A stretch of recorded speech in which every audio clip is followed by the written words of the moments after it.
Okay, and we are live. Get my notes up. Wait for the others. All right. Hello, good evening, and welcome to episode 48 of Fright Lounge, the show where a panel of highly questionable horrorologists bravely overanalyze monsters, dissects the genre with far too much enthusiasm, sparks debates among battle-hardened horror fans, and gently lures unsuspecting newcomers into the darkness like it's a perfectly ordinary life choice. I'm your host, Rigor, from various podcasts, as well as the website Soap Hub, Soap Central, and Collider. And joining me always are my co-hosts, a man who could probably identify a horror movie from a single frame of fog and tell you what was playing on the other screen at the drive-in that same night, Bill Van Ryn from Groovy Doom and Drive-In Asylum. Welcome, Bill. Hi. And if Bill and I are busy arguing over who distributed some forgotten Italian shocker in 1972, our next host is the one gently reminding us that normal people don't do this. Mr. Owen O'Donnell, welcome to have you here. I mean, glad to have you here. Welcome. It's a pleasure to be here. I'm welcome to be glad. Owen's microphone is super loud, and yours Is is it? kind of low, Roger. Mine's low. Yeah. Huh. Uh, Is there something I can do or no? I don't know. Actually, Owen, yours sounds perfect. Oh, you know what? I know what to do. Hold on. Here's my. How's this sound now? Is Oh, that that's better? better Oh, for you are you. louder now. Yeah. Okay. Okay. Now I can even Better. everything out. Thanks. That was it. I had lowered it because everything else was loud. But Owen's to me is perfect, and Bill, yours is good too. Okay, good. I can So, whisper. folks, just remember you're probably watching this on Facebook or YouTube, but we're also on Twitch, and I just changed the name of it, so it's twitch.tv/Jupiter Media 42. So if you check that out, check us out there, start to build that audience. And I just wanted to, before we get into tonight's discussion, I wanted to do a take a quick second to thank everyone who's been checking out the Haven Podcast Power Hour. We kicked things off last month, and the response has honestly been fantastic. The idea is pretty simple. Instead of juggling a bunch of separate podcasts, I'm throwing them all under one roof. Each month, we'll tackle a different corner of pop culture, whether it's horror, cult films, retro television, spaghetti westerns, kung fu cinema, or whatever oddball subject catches our attention. We'll also be bringing on guests who know these topics inside and out, which usually means I get to ask all the questions while pretending I knew the answers. And yes, I've even added auto restoration to the mix because apparently spending my weekends watching monster movies wasn't enough. I now spend them trying to resurrect old Pontiacs and other classic cars. Honestly, the similarities are striking. You know, you spend hours bringing something back from the dead, occasionally lose a little blood in the process, and if everything goes according to plan, it comes back looking better than ever. So if that sounds like you're kind of fun, folks, we'd love to have you join us each month. And of course, Bill and Owen, I always throw the invitation out. You can join us whenever you want on any of these shows. And I'll be more diligent ahead of time, letting everyone know what the guest is going to be for the next one, which I haven't figured out July's just yet.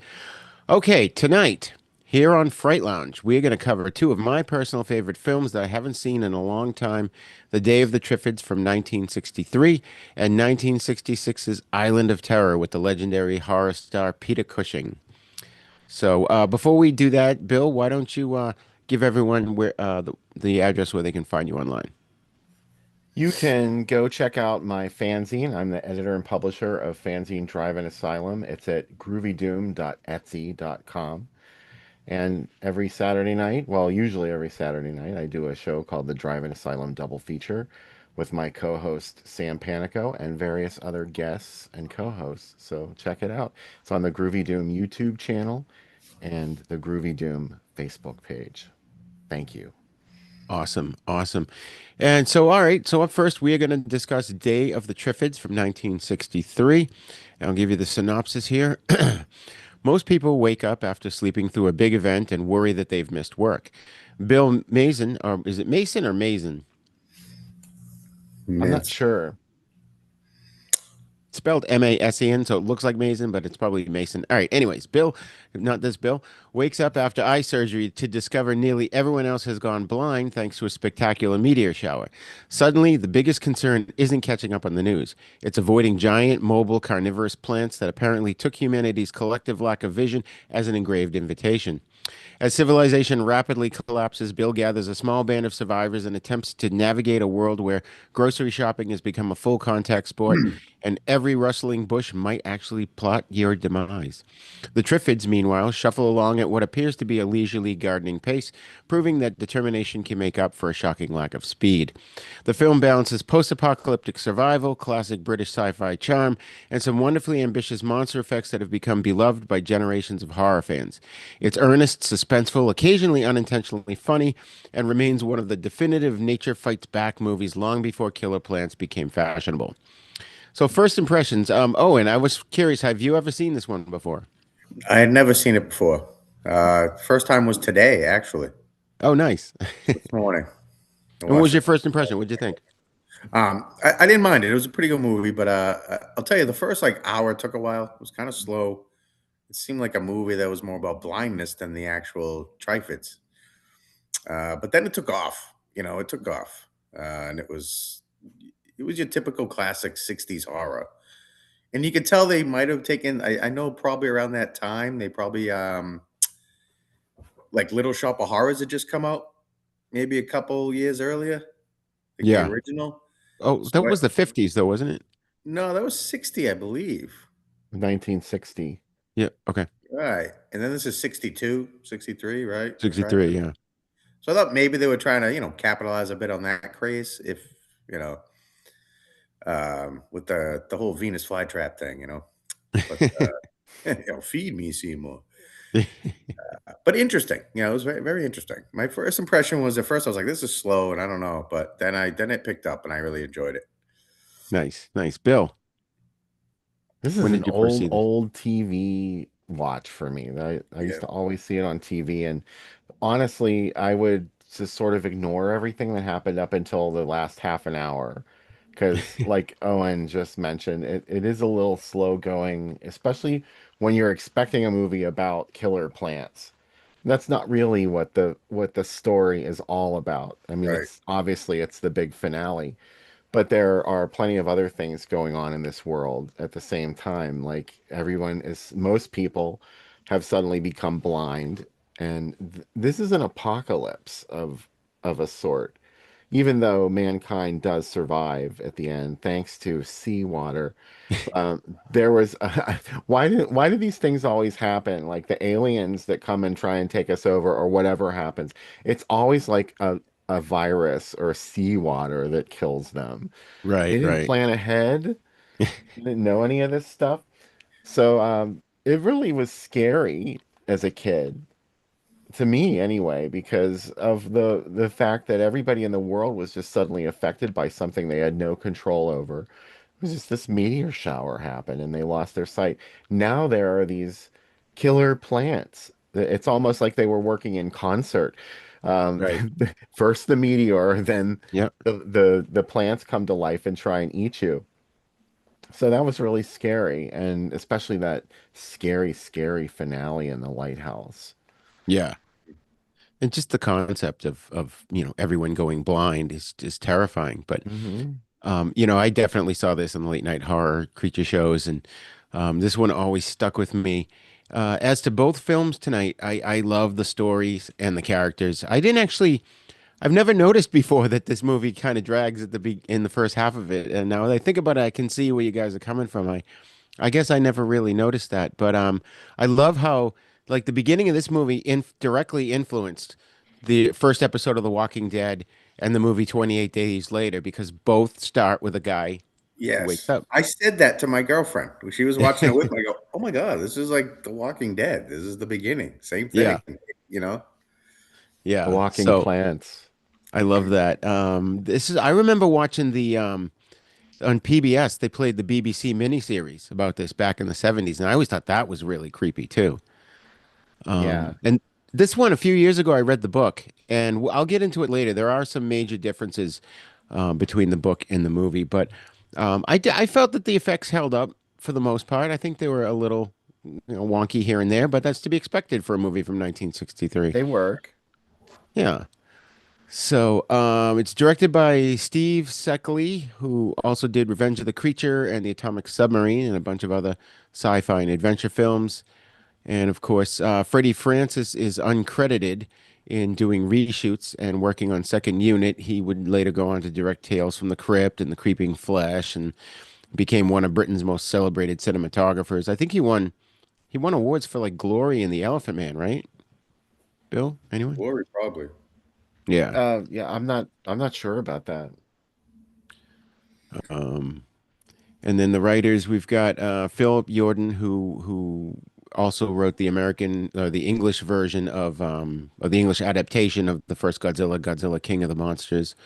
Did a couple other films that are kind of popular, The Harder They Fall and Broken Lance. He was a prolific screenwriter, especially working during Hollywood's Blacklist era. But this is Oh, based on the book, as I mentioned, by John Wyndham, who's one of Britain's greatest sci-fi authors. He also wrote The Midwich Cuckoos, which, Bill, what is that movie that came from that book? the Midwich Cuckoos. I don't know. Village of the Damned. Oh, okay. Oh, of course. Yeah. Yeah. And they are cuckoo Um, in Midwich. but so one of the biggest differences between the Day of the Triffids novel and the film is in John Wyndham's book, there's no magical cure like the seawater to solve the Triffid problem. Instead, humanity's basically left facing a long, uncertain struggle to rebuild society while the Triffids remain a genuine threat. I remember being very surprised by that ending. The novel is far more interested in exploring how society collapses and how people reorganize in the aftermath, with Bill Mason and the other survivors trying to create a sustainable future rather than simply defeating the monsters. Um, which again, that's sort of another thing that carries over into Walking Dead, where that's what we saw throughout the series was them, the humans, for the most part, trying to Yeah. have some semblance of society. But The humans were always the bigger threat too. In right, any right, kind of apocalypse, whether it's a Right. zombie apocalypse or whatever, like it's mainly going to come from other people who are alive and just have completely gone feral all of off a the sudden. rails.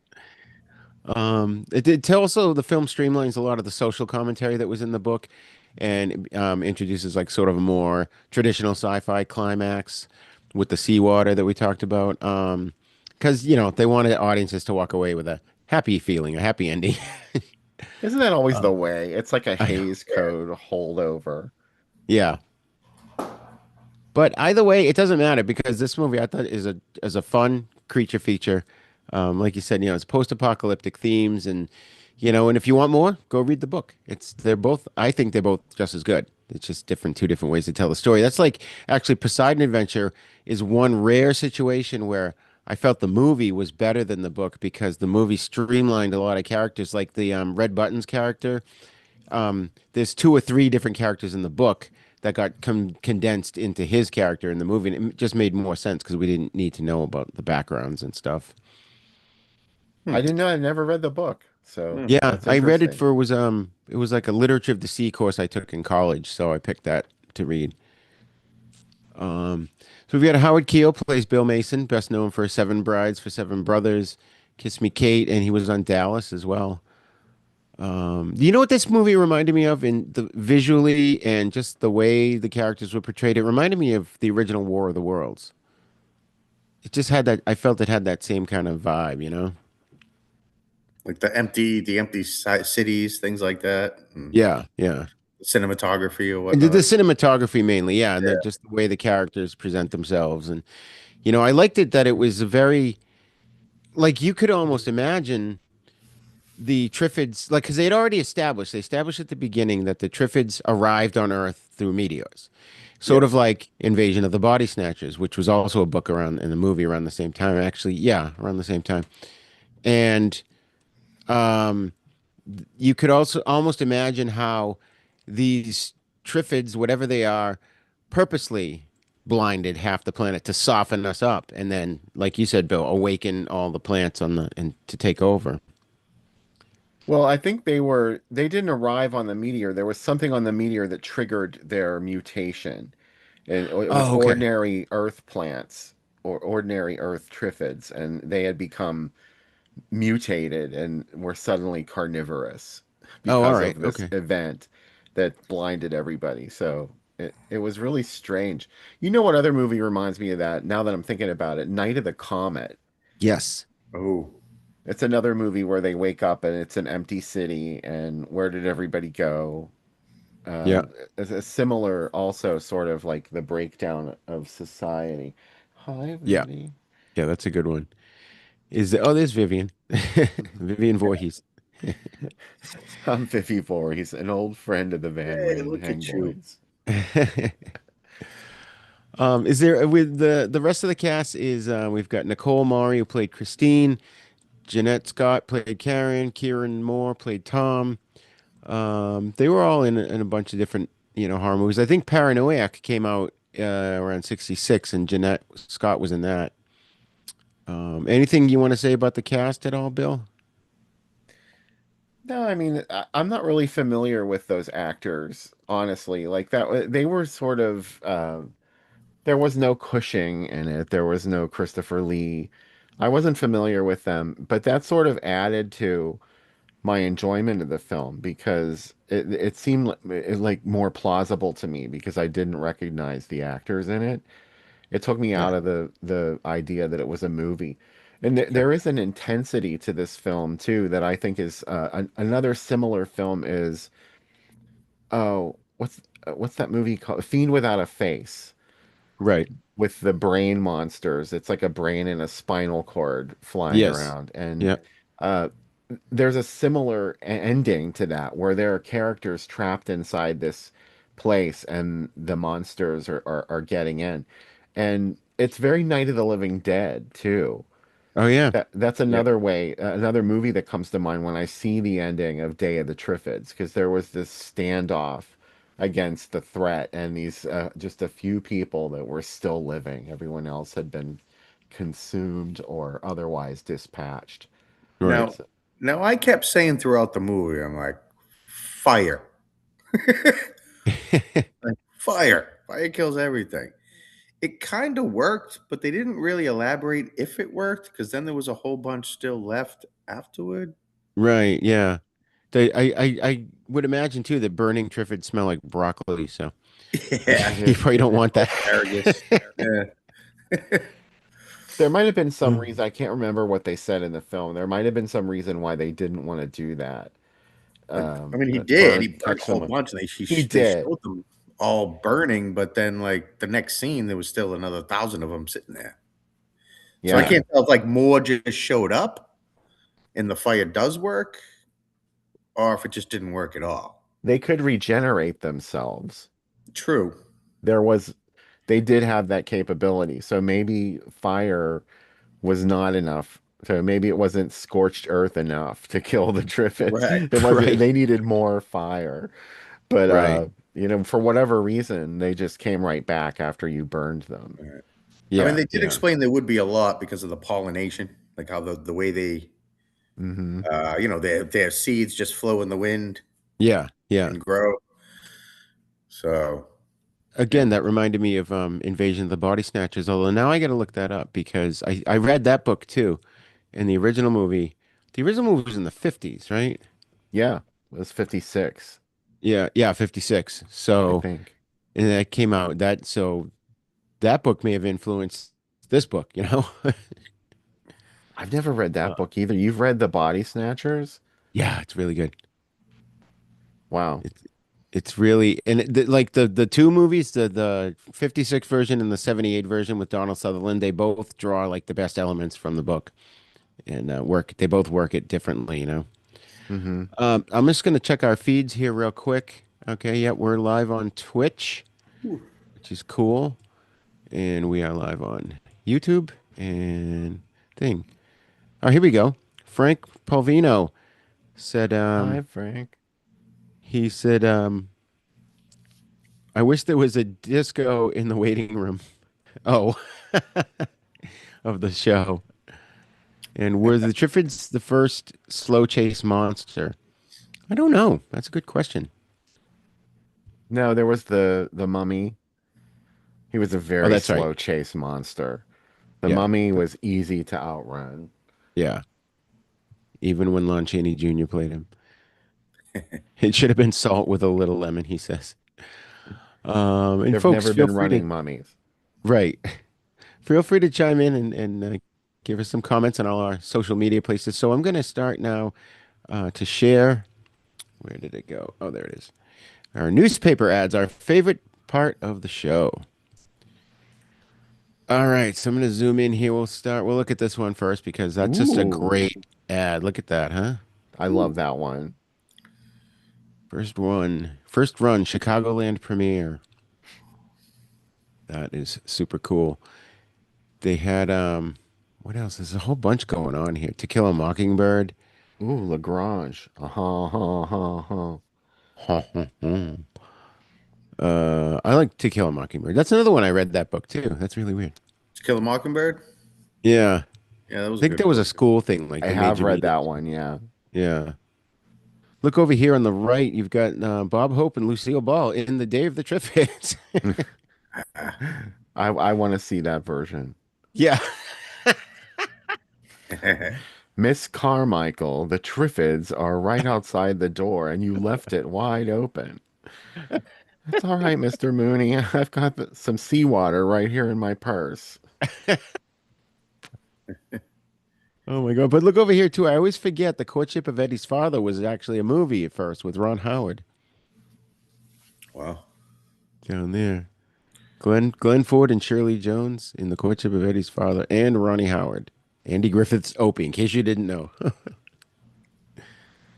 So there's a lot of cool things going on here. We've got some more great ones though. Let's see what else we got here. Some of them I did not have a chance to edit any of these, so bear with me as I kind of scroll through. But for the most part, they should all have it listed somewhere, like in these busy pages. Here we go, down in the bottom right. We've got the novel that made the world shudder, The Day of the Triffids. That makes it look like the palm tree is a Triffid. I know. It Oh does. my God. Those are growing all around the house, and I never realized what they were. Got them Wait right till up. you see the image used in on the book and the reissue of the book when this came out. It's pretty funny. It looks like a pineapple. I originally looked up what a Triffid is, and I Yeah. realized it's fictional. It's only Yeah. this movie. Right. Like it's a fictional plant. Yeah. So over here we got the original Ocean's 11, Magic Voyage of Sinbad, Gunman from Laredo. Look at the thrill show Blood of Dracula, the Ski Troop Attack, and Man or Gun. The Ski Troop Attack. I've never heard of that one. Blood of Dracula. That's amazing. That's that Yeah. uh, AIP one, the Yes. teenage vampire. Yeah. And then down below you got Dr. Blood's Coffin with Backlash and Gypsy.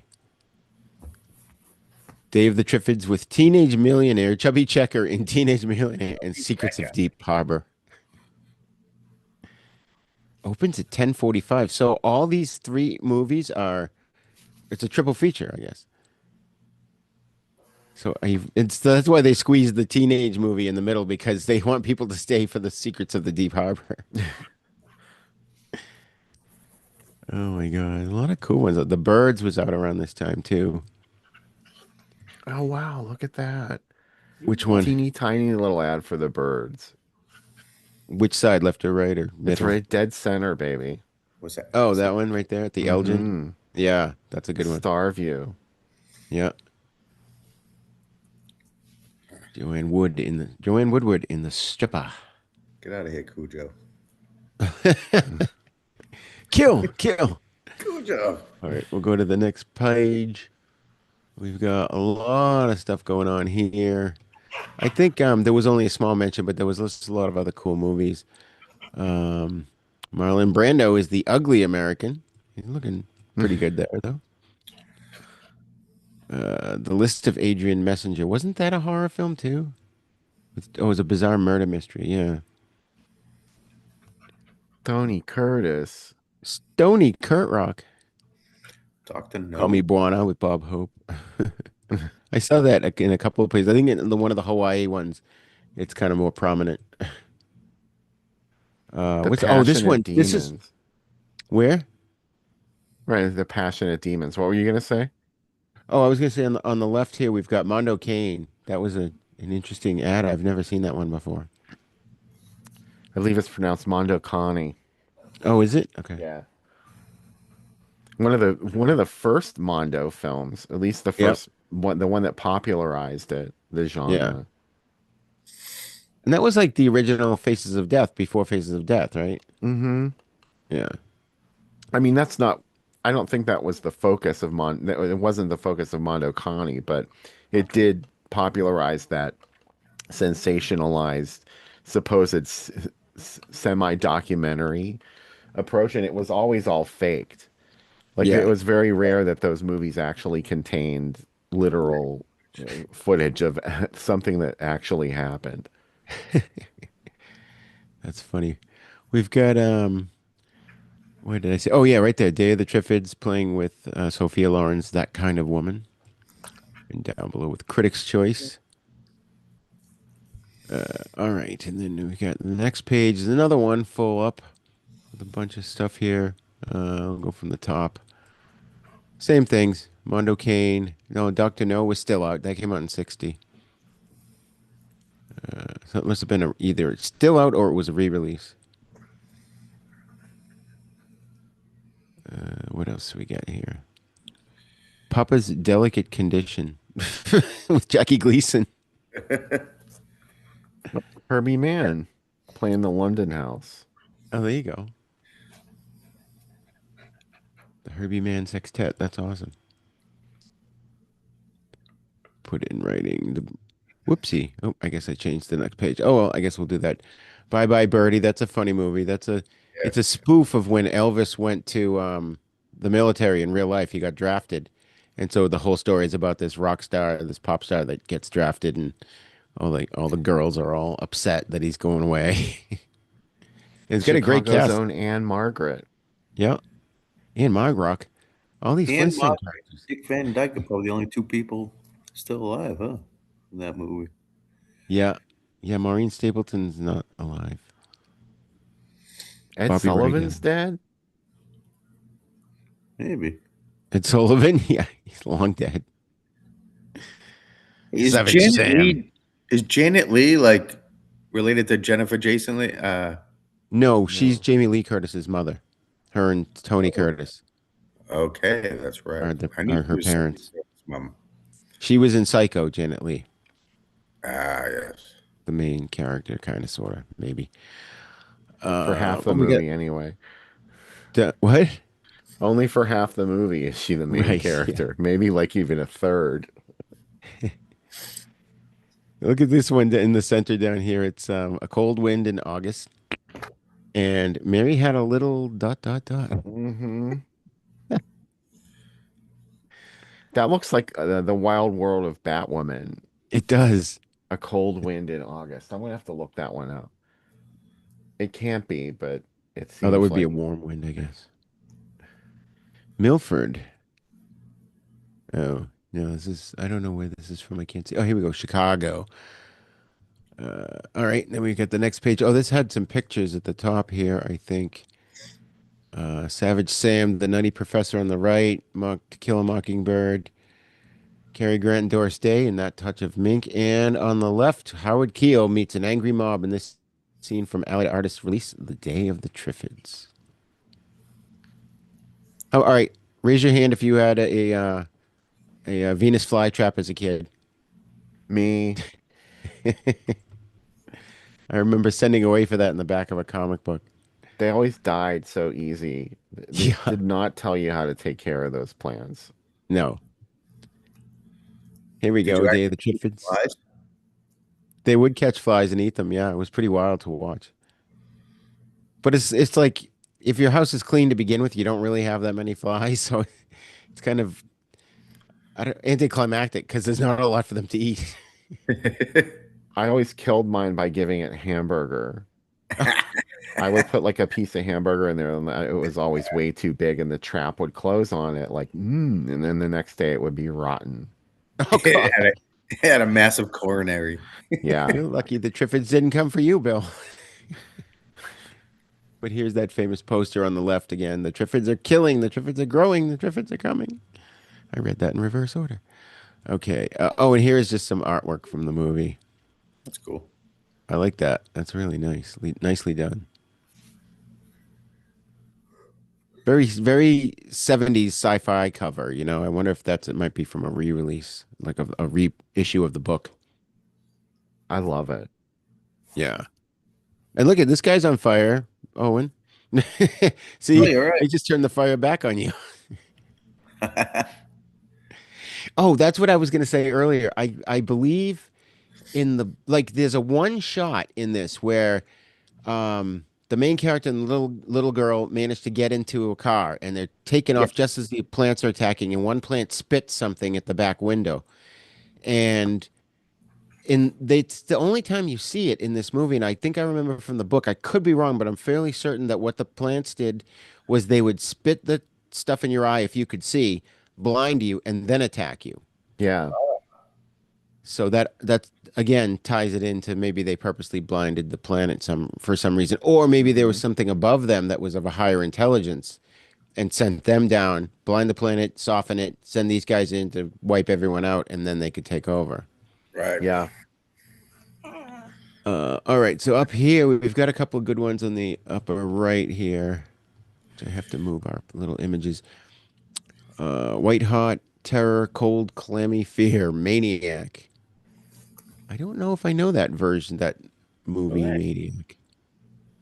And The Damned with McDonald Carey from Days of Our Lives. His still voice is still in the opening, like sands through the hourglass. So are the days of our lives.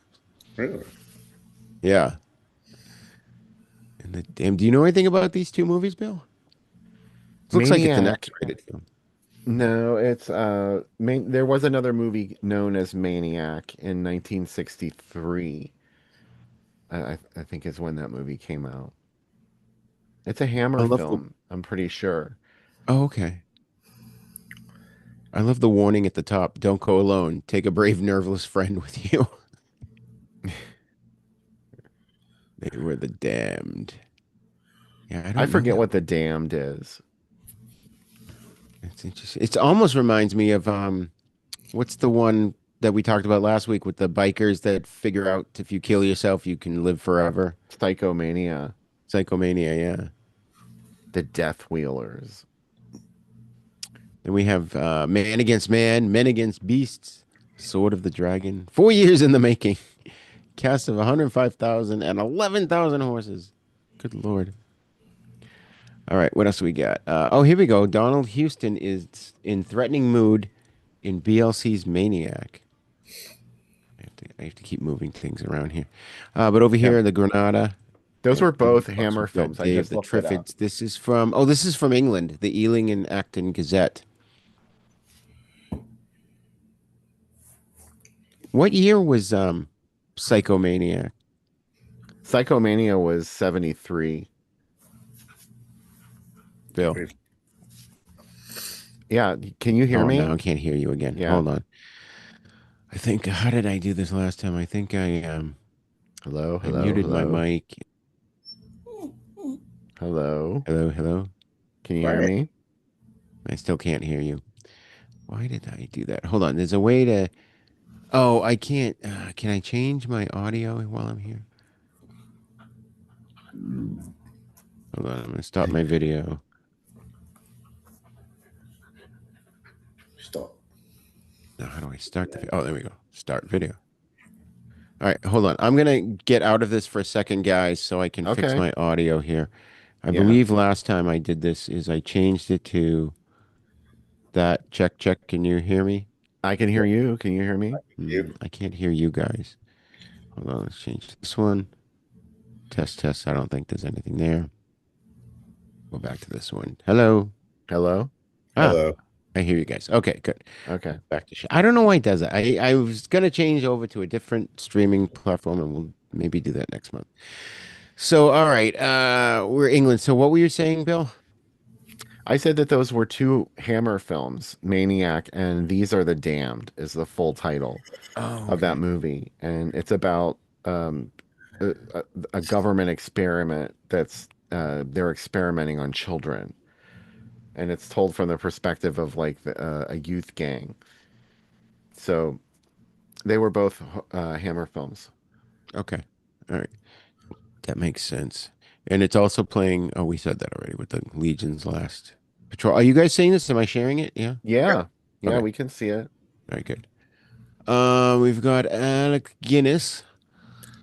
Who knew that a Jedi could look like what's his name? J.K. Simmons. Yeah. Run, Luke, run.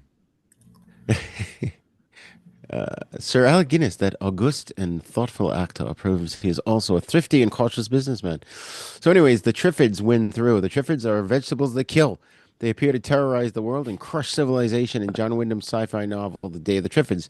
But the filming of the novel has turned into the longest day of the Triffids. It has been it has been in production since August last year. Film people tended to have written the Triffids off long ago. Some said the film was finished and shelved. American film executive Bernard Glasser said, "If you had asked me what I felt about the film 6 months ago, I would have told you I felt most unhappy. In our opinion, there was something missing.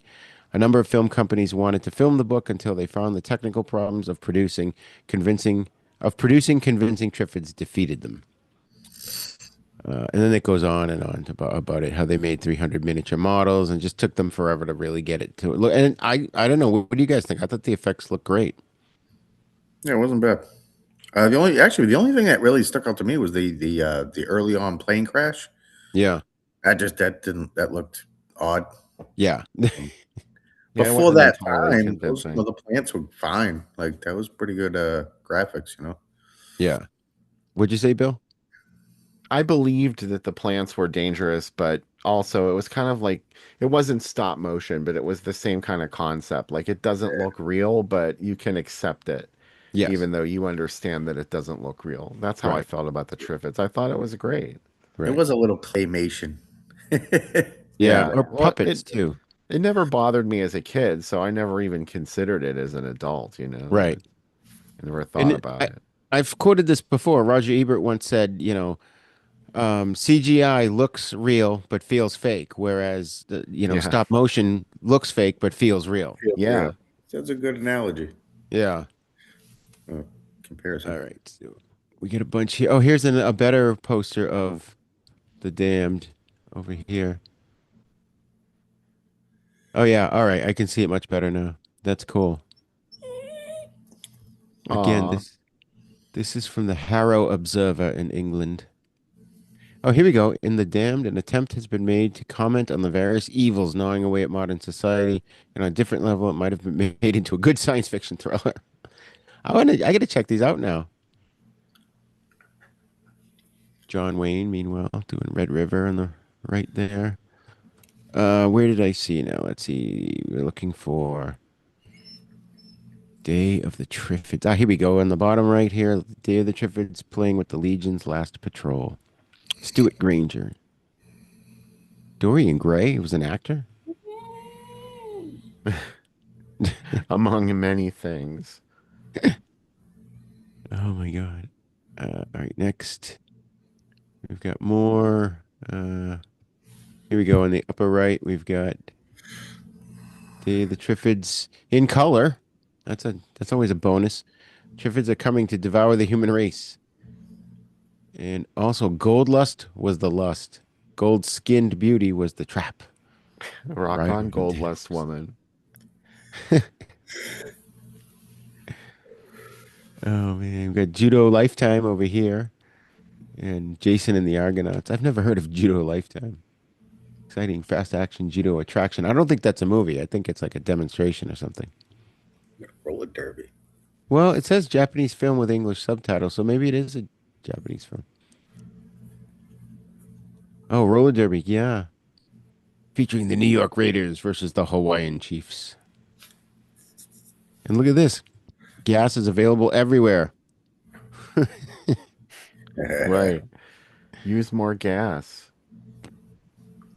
All right, so let's see what's going on. I can't tell if this is on TV or where we're supposed to be seeing the. No, that's not it.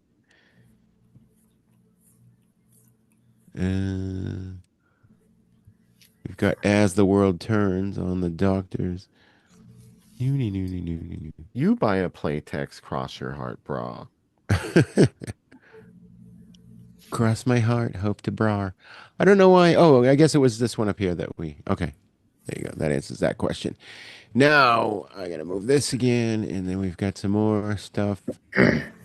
Wait, was there stuff up here? No, these are all legal notices.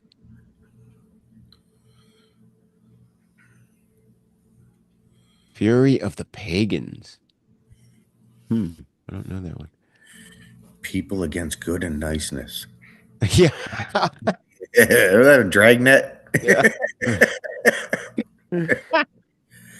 That's hilarious. Fred McMurray in the Oregon Trail. I don't know. I don't see any Day of the Triffids here. This was there was a reason why I kept this one. I'm busy. No. He's very insistent. All right, and then we've got over here on the right, The Odd Couple, one of my all-time favorite movies. I could quote that movie backwards and forwards. Good movie. And the poppy is also a flower. I did not know that. And then on the right, what do we got? We've got West Side Story, Africa, Texas Style. Oh, that looks fun. But let's see if we can find. Of course, I'm looking at the TV schedule here. It's like, oh my God, I watched almost all that stuff. Eddie and the Tikis. So this is going to be a Hawaiian. Yeah, the Hawaii Tribune. So there's got to be a Halloween party. Why am I not seeing Day of the Triffids? You guys see it anywhere? No. Theater schedule? No, not in that one. No. Oh, wait a minute, maybe.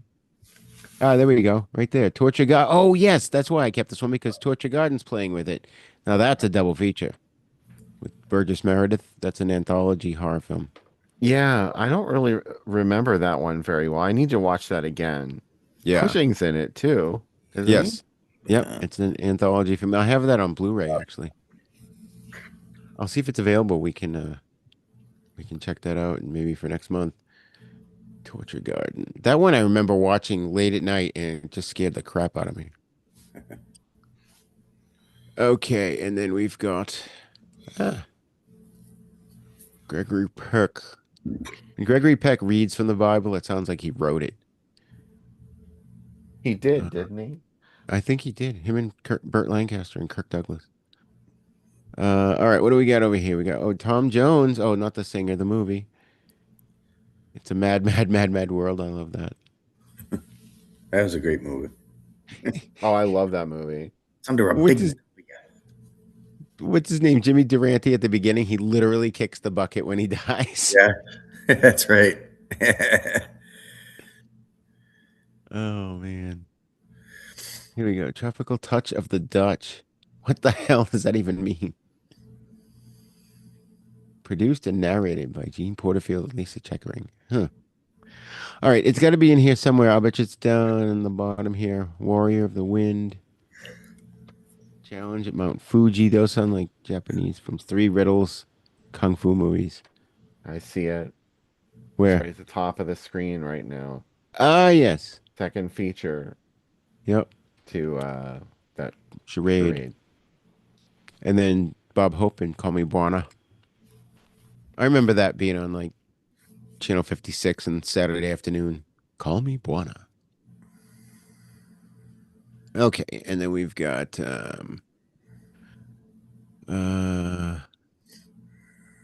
pretty much the same deal. Oh, but look on the right, you got Cassius Clay before he was Muhammad Ali. Yeah. That's awesome. He changed. He changed. Sonny Bye Bye Liston. Birdie again, Sunday in York. Toshiro Mifune and Koji Tsuruta in one of their greatest, Yagui Confidential. Nice. A lot of Japanese films here playing. Gladiator 7, Man's Favorite Sport, with a question mark.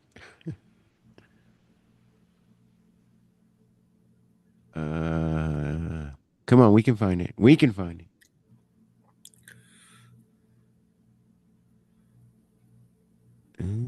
I don't see it anyway. Look at this one, Billy Liar. I think it's probably in that small print to the right, sort of towards the middle. Right, like right around here. Yeah. It's got to be around there somewhere. Yep. Oh wait, Oh, you see it? Gladiator 7.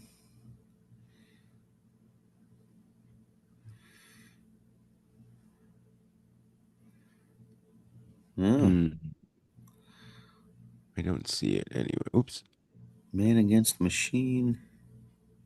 Man Against Machine. What is that one? Oh, Man Against Man, dude.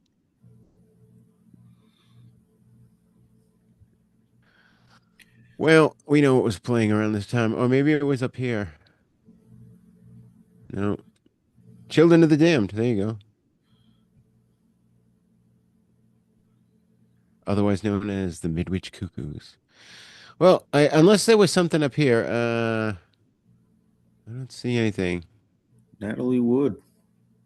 This movie definitely wasn't listed under the Oscars. Yeah, Natalie Wood. All right. Well, anyways, let's go to the next page. Oh, and this is just sort of a lobby card or still poster of some kind. I like that. Again, there is that fire or is it just dun?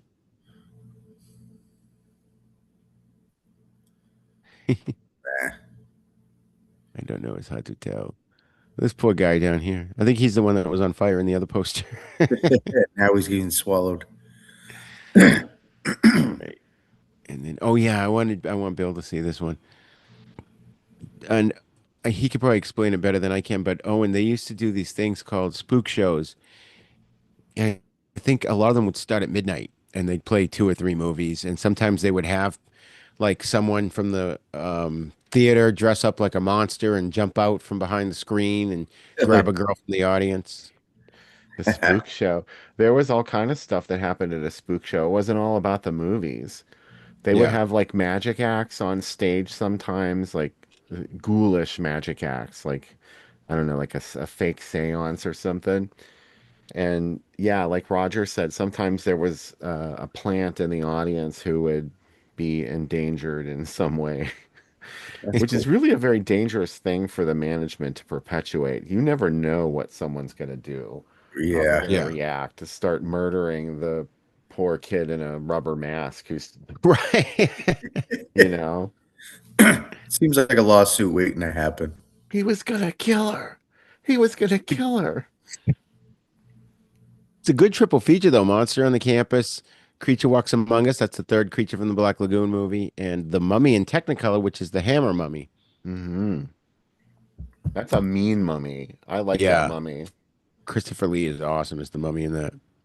And we've got Mutant on the Bounty. I mean, Mutiny on the Bounty. And Richard. over here on the left, we've got Sidney Poitier in Ralph Nelson's Lilies of the Field, along with The Day of the Triffids. I haven't seen Lilies of the Field. Yeah, Um, I never seen it either. I just watched the one not too long ago with Sidney Poitier where he was in love with a blind woman, and Oh, she was like a white woman, and she didn't. I guess she didn't really understand the difference between them and why like their romance couldn't people would look down on them for that. It was really good. was that Guess Who's Coming to Dinner? No, that's I've seen that one. That's good Yeah. too, of course. But no, this was like the sky, something like a warm summer sky or something like that. Oh, okay.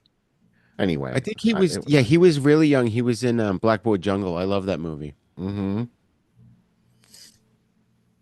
All right. These ones, I kind of shy away from these because there's just like a zillion little things in here. It's not really very, fun to look at. But I think it was this article here, Day of the Triffids, a good thriller in science fiction. Yeah, so it got good reviews. I don't know how well it did. Um, and then what do we got over here? Is this England again? No, Santa Barbara news. There we go, up in the upper right. Got Day of the Triffids and the They Time do not Bomb. look like that either. That's No. a lie. Yeah. That is a total lie right Oops. there in the ad. Hold on, I screwed that How up. could they Sorry do about that. this to us? Why is it not? It's not letting me go back. Oh, there we go. Hello. It's not letting. Oh, are we stuck? No, we're not stuck. It's not letting me zoom in. Hmm. Can you still hear me? Yeah, I can hear you. I don't know. That's weird. Maybe, hold on. I'm going to stop the share and start it again. Ugh, it's not letting me stop the share. Oh, there we go. Stop the share. I want to get off. Okay. No, it's not letting me zoom in. Why is that? It's not letting me move. Oh, there we go. It's saying enough of this zooming around, Rigor. All right. You're Well, we'll not go to the allowed next to one. anymore. I know, huh? Oh, well, this one zooms There in. we That's go. weird. Love technology. All right. So here we go. Yeah, we got a picture. I think you'll see this again later. I cropped it and had it separate. But Jeanette Scott, who has a key role in the science fiction thriller, shrinks in fear from an attacking Triffid mobile lethal plant in this scene from The Day of the Triffids, starring Howard Keel and Nicole Mari. Oh, That's at the funny. Starlight Drive. First of all, that's not a scene. She's standing in front of a poster, and there's Right. something around her front. There's like an actual 3D thing around her. It might even be cut and pasted in there. It looks Yeah, awkward. it could be. Yeah. They're like, oh, just look scared, and we'll do everything in post. Do everything else. Yeah. Yeah, I don't Here's the think that's thing. We lied to the audience and told them this is what the plant looked like, so we have to bolster the lie by showing you standing next to it. That's so funny. And over here, you can look at me. I'm Sandra D with Peter I was just Fonda. gonna say that. I really was like, look at me, I'm Sandra Day. That's funny. Longest Day, great movie about the storming of Normandy, storming of Normandy. All right, so I guess that was the Day of the Triffids connection there. Oh, there's Savage Sam again, and Bye Bye Birdie.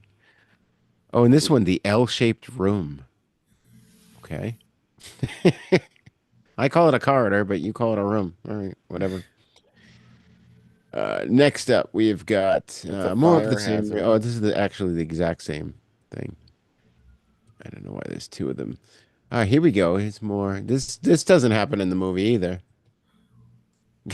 Lies. All of it And the lies. Triffids, are they that tall? I don't think they're No. Close. like They weren't 7 or 8 feet tall tall, as not humans, but you're right. They weren't 10 that or tall. 15. Oh, hold on. I lost you guys again. I'm gonna stop the share. Uh, I'm gonna mess with my audio again. Check, check, 1, 2. Line zoom. Check 1, 2. hello, Oh, hello, hello. okay, good. I can hear you now. So Hello? I'm sorry, Owen, you were talking? No, I was just mentioning the height of the Triffids. Oh yeah. What do you They think? were definitely taller than the average human, but not as tall as that poster makes it out to be. Right, right. New science fiction thriller, Hidden Workings of Warped Brain in Paranoiac. That's with Oliver Reed. Excuse me. Which, speaking of Oliver Reed, I watched my wife and I watched Burn Offerings again. Oh, darn I it. love that movie. I saw that in a drive-in. Here, here we go. Triffid attacks a man and a woman in this scene from the science fiction horror thriller Day of the Triffids Lie, There's no opening scene. tomorrow with the grand. Lies. Prolific plants with a death-dealing sting that threatens to annihilate mankind. Then Jeanette Scott has just seen a brother in 8 years dead. It's all part of the plan of horror deliberately devised by the young man in the background, Oliver Reed, who wants to drive the girl to insanity. This scene is from Paranoiac, opening tomorrow at the Hazleton Drive-In. I don't know if I've ever seen that. Paranoia? Yeah, I'm familiar with it, but I don't think I may have seen scenes from it, but It was another post-psycho.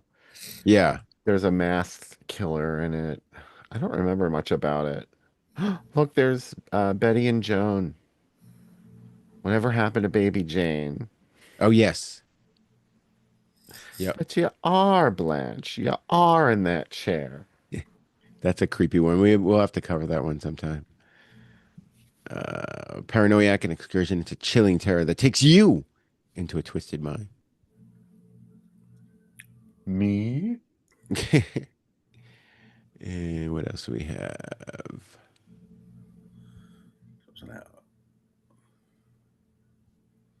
Love is a ball. And then we've got the Triffids are coming. The Triffids are growing. Get that again. Oh, here we go. Mothra, fearsome monster. That's a great movie. I love that movie. Oh, love it. The two miniature chicks. Yeah, I was so the fascinated twins. by Yeah, and they sing. mom and dad with the narcotic story. Telecus. Oh my Artilicus. Yeah, God. a great one. And Stoogerama. Danish kaiju. Reptilicus. Yeah. Unbelievable. This one, the Bramble Bush, I thought that was a Triffid there Oh, for a look at second. that Orlac movie. Oh my God, Mexican horror film. Oh, yeah. Inferno, Frankenstein. Oh, wow. El Cine Lucha Libre. Baby. I don't know what those are. Orlac, Infierno, Frankenstein. No, it's one movie. Orlac Inferno Frankenstein. I the Killers is the first one is Something Killers, but the second feature is that was a series, I think, of like Mexican horror films. Orlac was the main villain. Interesting. I'll have to check The that Hell out. of Frankenstein, a cult Mexican sci-fi horror film. The plot follows an escaped Dr. Frankenstein, an vengeful criminal who create a remote-controlled monster with a metal skeleton to assassinate their enemies. They created the Terminator. Yeah. That's cool. A Wolverine. Yeah. That's awesome. Oh my God. I'm gonna figure out how to, I'm gonna screenshot this if it lets me. Oh, and Kroger Bab's mom and dad. Unbelievable. That was a do you guys know what that was? Well, Yeah, it isn't says that the right one where they there. show the live births or something? hmm Yeah. See the birth of a baby. And Yeah. this was like the only way that you could actually see a nude woman's Right. genitals was Right. it's the only way they were allowed to exhibit it is if it was an educational film. So he Right. would just like, you know, The take this beauty of movie. childbirth.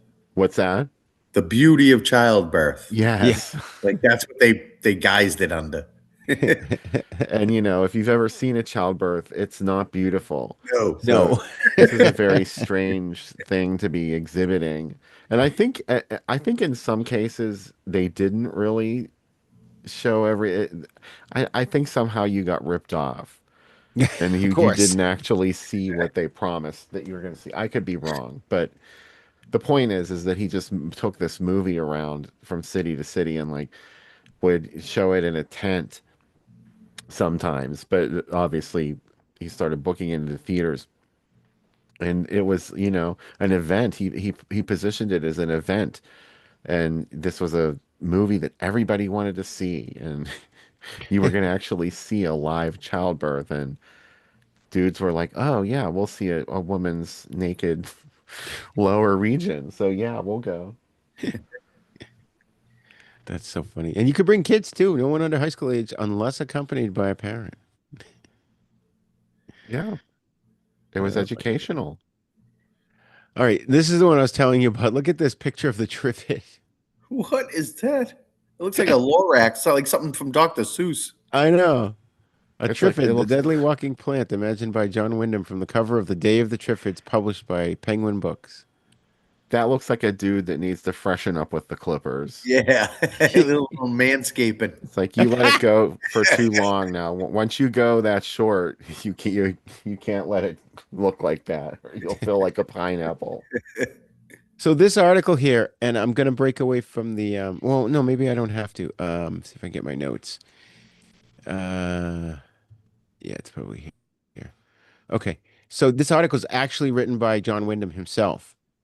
And basically, I'll just condense it because it's like 2 pages worth. But basically, he argues that people often confuse space travel within our own solar system with the true exploration of space, which he describes as a vastly larger and far more mysterious. He suggests that humanity's greatest scientific advances won't necessarily come from reaching distant stars, but from what we can learn by exploring nearby planets and studying life itself. Using examples from his own novels, particularly The Day of the Triffids and The Midwich Cuckoos, Wyndham reflects on how science fiction allows writers to examine humanity's future from genetic engineering and evolution to disease, longevity, and social change. His conclusion's optimistic but cautionary. Scientific discoveries are inevitable, and our greatest challenge won't be stopping progress, but learning how to live wisely with the changes that it brings. And that illustration there isn't just decoration either. It's there because Penguin had just reissued Day of the Triffids, and the newspaper was using Wyndham's popularity to frame this as a feature on the future of science and humanity. Lastly, taken together, the two pages are less a discussion of Day of the Triffids itself than a fascinating snapshot of John Wyndham's philosophy. He viewed sci-fi as a way to explore the social and ethical consequences of scientific progress, asking not can we, but what happens if we do. It's a remarkably thoughtful piece for 1962 and still feels surprisingly relevant today. So yeah, that makes me think of Jeff Goldblum in Jurassic Park, where he says, just because we can doesn't mean we should, you know? Yeah. All right. So then we'll go on to the next one. Oh, wait. I want to go back for a second. I wanted to see. Oh, yeah. There's the book. I didn't see that for the first time. Look, they're all chubby little pineapples. That's the original Trifid. They are from Dr. Seuss. Yeah. That's hilarious. All right, then we've got, is this a picture from the movie? No, that's Jane Fonda and Peter Finch in the cool of the day. But what else we got? Famous make men's work shirts. I love the wishing well. I hate Jane Fonda. The wishing well. What even is that? Is that a puzzle? Yeah. Red Fox. A numerical puzzle designed to spell out your fortune. Count the letters in your first name. If the number of letters is 6 or more, subtract 4. If the number is less than, that's too much math involved. I can't do that. Does it say donuts for 75 cents a dozen? Yep. Holy And shit. jelly balls. Jelly balls. That's funny. You got some good jelly balls here. Yes, we do. I love the flavor of your jelly balls. Grape or strawberry? Doesn't matter. Sweaty balls. I'm just trying to see if it's over here or anywhere. The Birds and Mothra. Yeah, the Birds was out around this time too. The Day the Earth Caught Fire. Did we review the Birds? I don't think we've talked about that one. I watched it within the past couple of years, but I can't remember if it was because of this. That's a or good if I one. watched it for the hell of it. Look at this. Super Mods. Tomorrow night. Time trials is at 7. Races are at 8:30. That's cool. We went to a cool car show yesterday. That was fun. All right. What else we got here? Oh, there's that Jane Fonda film. And there's our Triffids. Triffids are here to devour the human race. It's like salad getting revenge on healthy people. Yeah. Yeah.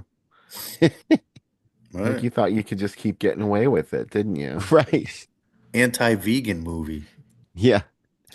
Now, the Birds and Mothra, that's an interesting double feature. Horror movies Flying nonetheless, but things. very different. Winged terror. That's the theme. That's true. Yep. Okay. I'll give you that. I'm reaching here. Damien. Doctor, the list of Adrian Messenger again. Here we go. Here, oh, here's another cool one. The Birds Whoa. and Mothra. Hey, burger. Say what? Go up again on the left-hand side. It's cut off. Left-hand side. Oh, yeah, there you go. No. What? All the way to the left of the screen. See where it says hips? Oh, chips. Chicken Oh, and yeah. chips. It says blank. Oh, all I saw was UCK a burger. The way you had the screen, it just said "uck a burger," and I'm like, "What?" Oh, Chuckaber. Oh, I see it now. It would be like, Yeah, that's how you had it. good Lord. That could mean anything. You sit down and they just throw the hamburger at you. Yeah, it was a drive-in restaurant. Oh my God, I used to love those. What do they Yeah, give you a window with the tray? Mm-hmm. yeah. That's nice. They have Sonic, or there's one in down in Mass, in like Peabody or something. Yeah, I August, hate their food. but they don't. Yeah. They Oh, don't. is it Saugus? Yeah. Yeah. I used to go there with my daughter, and I had a little portable DVD player that you open up the lid, and the screen was on that, and it's like a little laptop, and I would put it on the dashboard, and we would order our food and sit and eat it and pretend we were at the drive-in. It's cool.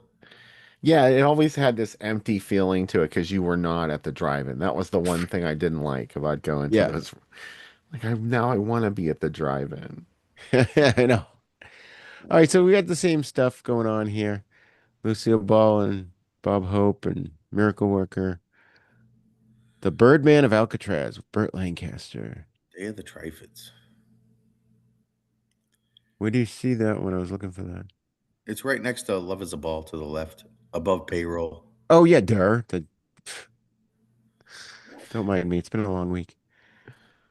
Uh, all right. So we got another one here playing with payroll. I saw that quite a Ooh, bit on those ones where there weren't pictures. from the nightmare novel that made the world shudder. I Ooh, Day of the Triffids. That ghoulish thing. can't imagine. Whoopsie. That's They're cooking beautiful. upstairs, and so God forbid you should open the oven to check your food. It's like the fire alarms just go, ah. All right, here we go. Triffids. Suddenly they were everywhere, hideous, man-killing things, multiplying into bestial hordes, overrunning panic-stricken cities, ready to devour the human race. Looks like a giant fly, doesn't it? It does. Yeah.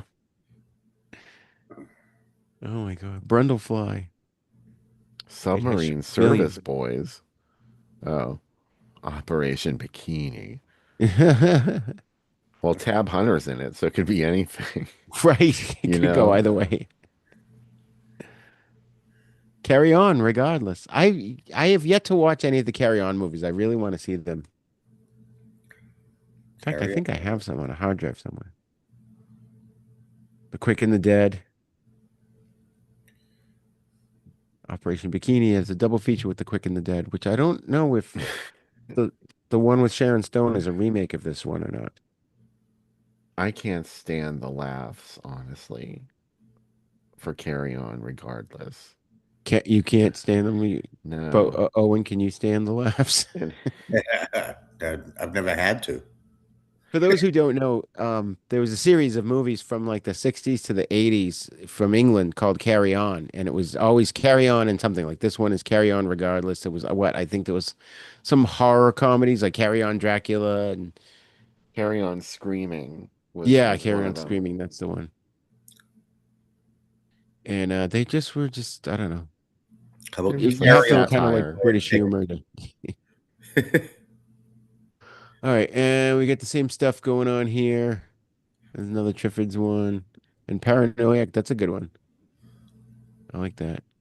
Oh, this is Jonathan Winters. Oh, Dad, poor Dad, Mama's hung you in the closet, and I'm feeling so sad.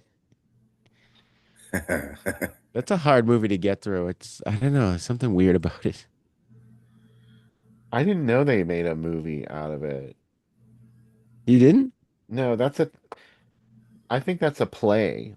Oh, The I think you're Biltmore right. Yeah. Theater. Yeah. Yeah, it's no, I remember when I worked at Blockbuster Video, it was a movie with Jonathan Winters. I remember Oh, taking it okay. out to watch it, and it was just bizarre. I think it like he's dead, and the whole story is him recounting what happened or something. And no, we still got more going on here, but here we go. Oh, we got some cool ones here. So we've got Day of the Triffids is near, but none can be found. What? Day of the Triffids got his final saturation booking Jay Silverthorne on the Hippodrome. All right, I don't You know care. what I do find funny about a lot of these movies in the 60s and 70s that they call day of or night of? Like the They day the have Mars invaded. day or night. They Yeah, always do. They need better title makers back then. right. That's funny. Suddenly the Triffids are everywhere waiting to devour the human race. Yes, we know that. We know that already. Day Mars invaded the Earth. Invaded Earth. There we go. There's a bird. All right, there's a great. That's the birds. That's a great picture. I think I started watching that a couple of years ago with my wife and grandson, and he was getting too scared, and she was getting too scared. I had to shut it Really? up. Really? I Yeah. thought that was one of the scariest ones I ever saw in my life. But then when I rewatched it as an adult, I was like, all right, that's not as scary as I thought it was. Yeah. There's a lot of films like that. I think it is pretty scary. It scared me a lot when I was a kid, but it was Yeah. just sort of the depiction. It was again the depiction of apocalypse. Right. Right. It was more the Yeah. one scene of them walking through the birds when they finally calmed down. Yeah. And that was nerve wracking no matter how old you are to watch because you're wondering, like, is that really gonna, like, are they really gonna be calm? Because the little bird that was starting it all, right? Right. They're gonna launch any second now. Yeah, that part was definitely nerve wracking. And here we go on the left here is Day of the Triffids and the Day Mars invaded Earth. Also there and there. Reaching through. And I'm sure Mars invading Earth took more than a day. Right. It happened very quickly. By afternoon, it was all over. The 72 hours that Mars invaded Earth. Oh, House of Fright. What is that one? I know that name. In Color, Vincent Price and Boris Karloff in The Raven. I was never a fan of The Raven. I'm interested in revisiting that. I think I didn't like it as a kid because it was funny, and I didn't want it to be funny. Yeah, me too. I was put off by that. I wanted it to be very serious. Yeah. All right, we'll go to the next one. And what do we got here? House of Fright, by the Aragorn's. way, was a retitle of The Two Faces of Dr. Jekyll, Oh, okay. which was another Hammer. I think it was Hammer also. That was Oliver Reed, wasn't it? No. No. Um, no, it is a Hammer film. Yeah. Paul Massey, Don Okay. Adams, Christopher Lee. Don Adams, would you believe?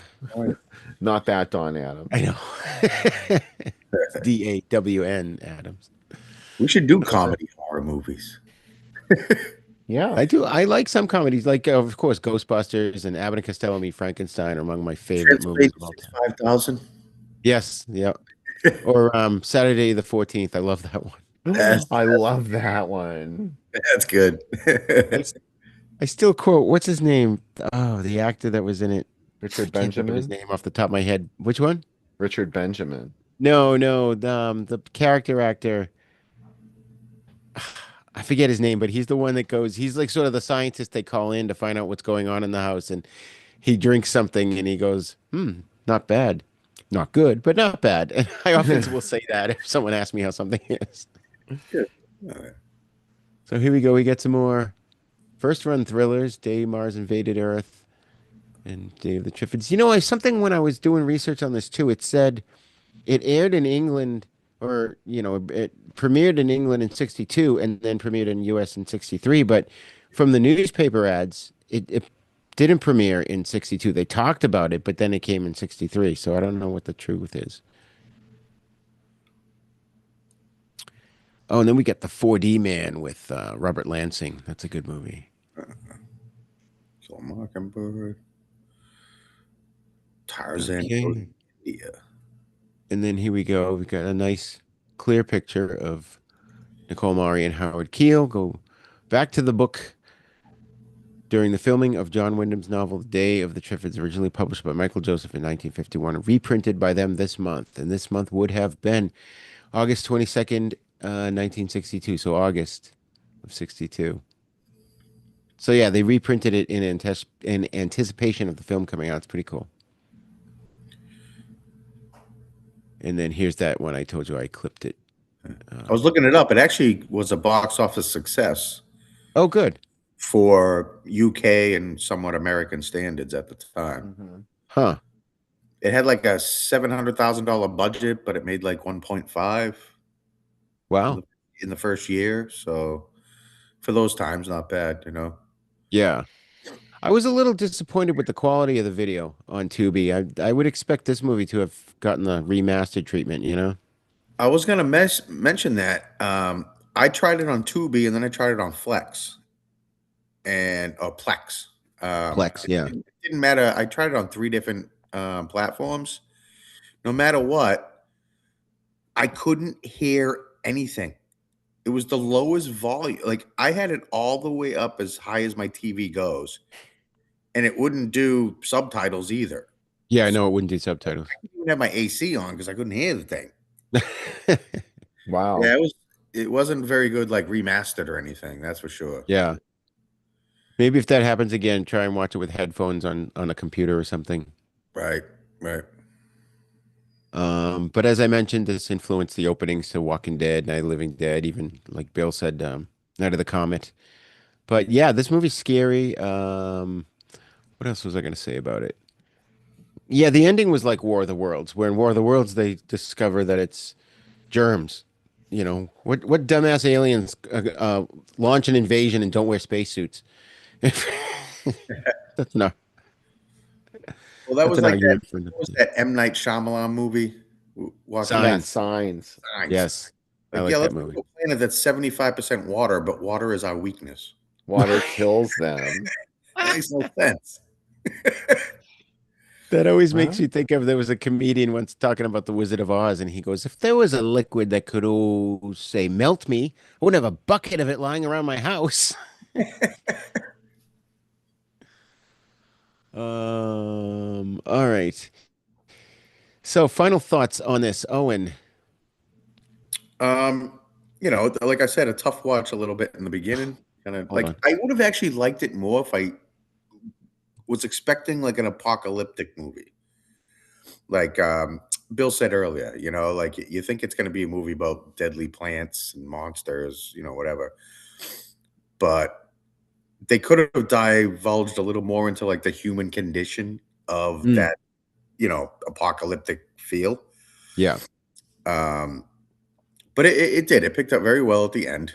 Mhm. Uh, I enjoyed it. I love the scene where he was blowtorching the hell out of him. I love that. I was like, yeah, I get him.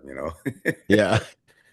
And I like the foreshadowing. You'll notice early on in the film, and I even said this, I was like, they kind of focus on that a lot. Like, I wonder if that means something. You'll notice in the lighthouse early on, they show the sign salt water, highly corrosive. Yes. Yep. Well, and I'm like, that's kind of like, what are they doing with that? And I Yeah. kind of knew like a few minutes before that was happening, I'm like, oh, that's going to be his saving grace. Like I knew Yeah. it. So I enjoyed that. I like that foreshadowing in movies and things like that. Yeah. So overall, not a bad watch. It was nice.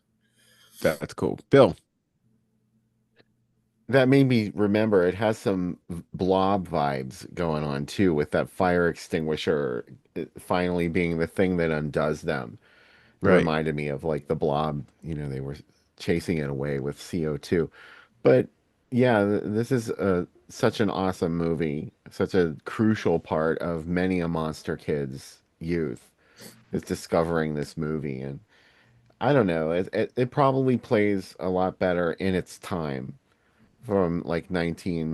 1963. And, there's a tendency to look back on movies from that era and they're kind of silly now.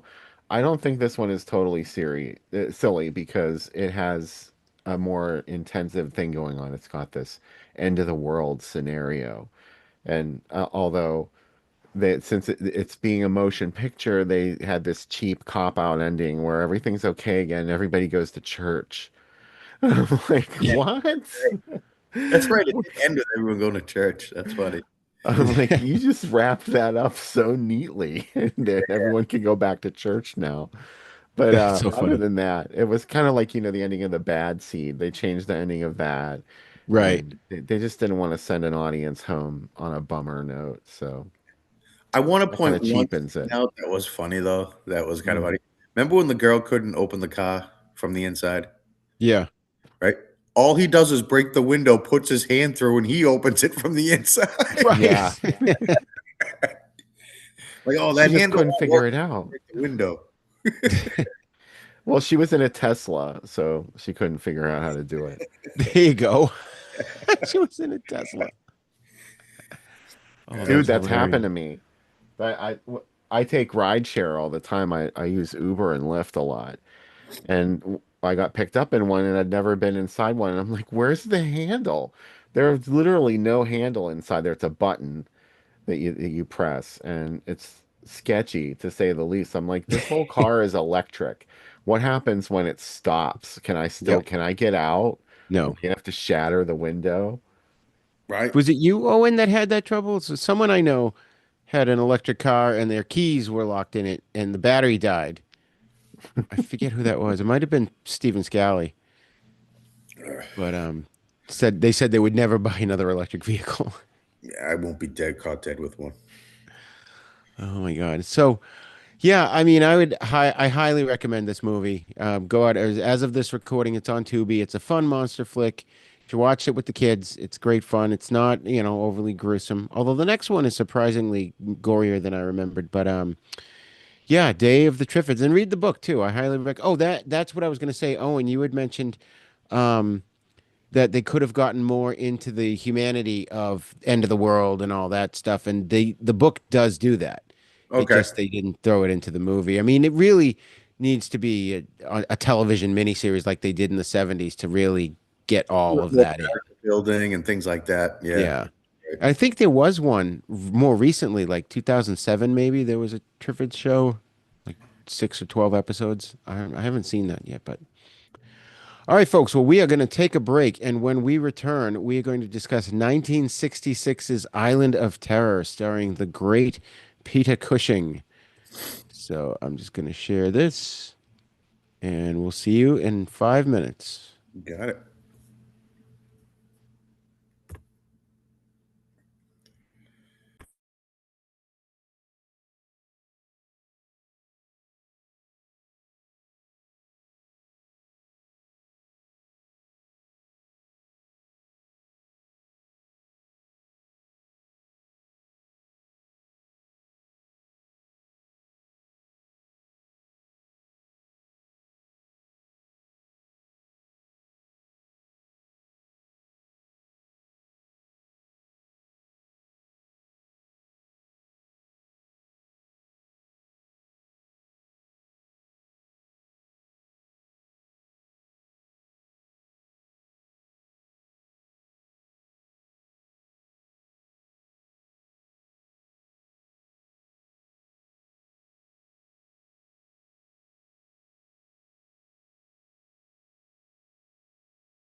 All right.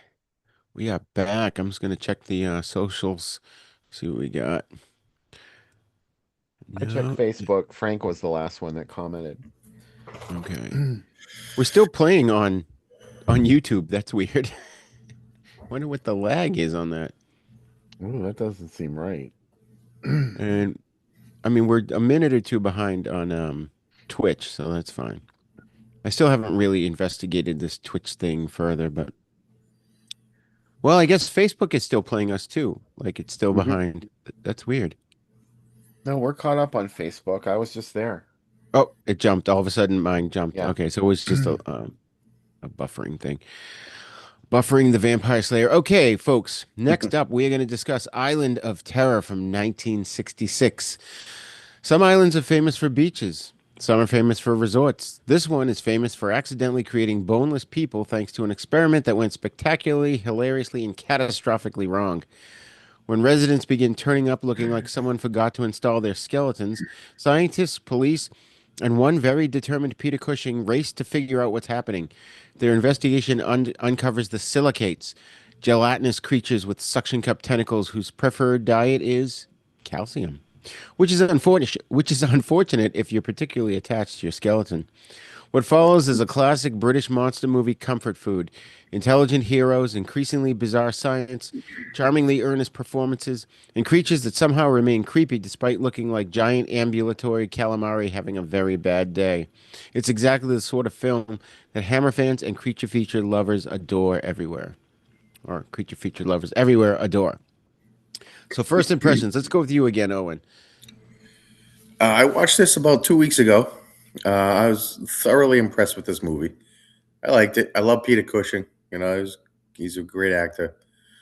I mean, for the time, obviously. Oh, you're gone, Rigor. Yep, no, that was just, I You had to are. shut it off for a second. Yeah. I mean, obviously, you get the special effects of the monsters didn't predict me so much. The little, silicates. Yeah.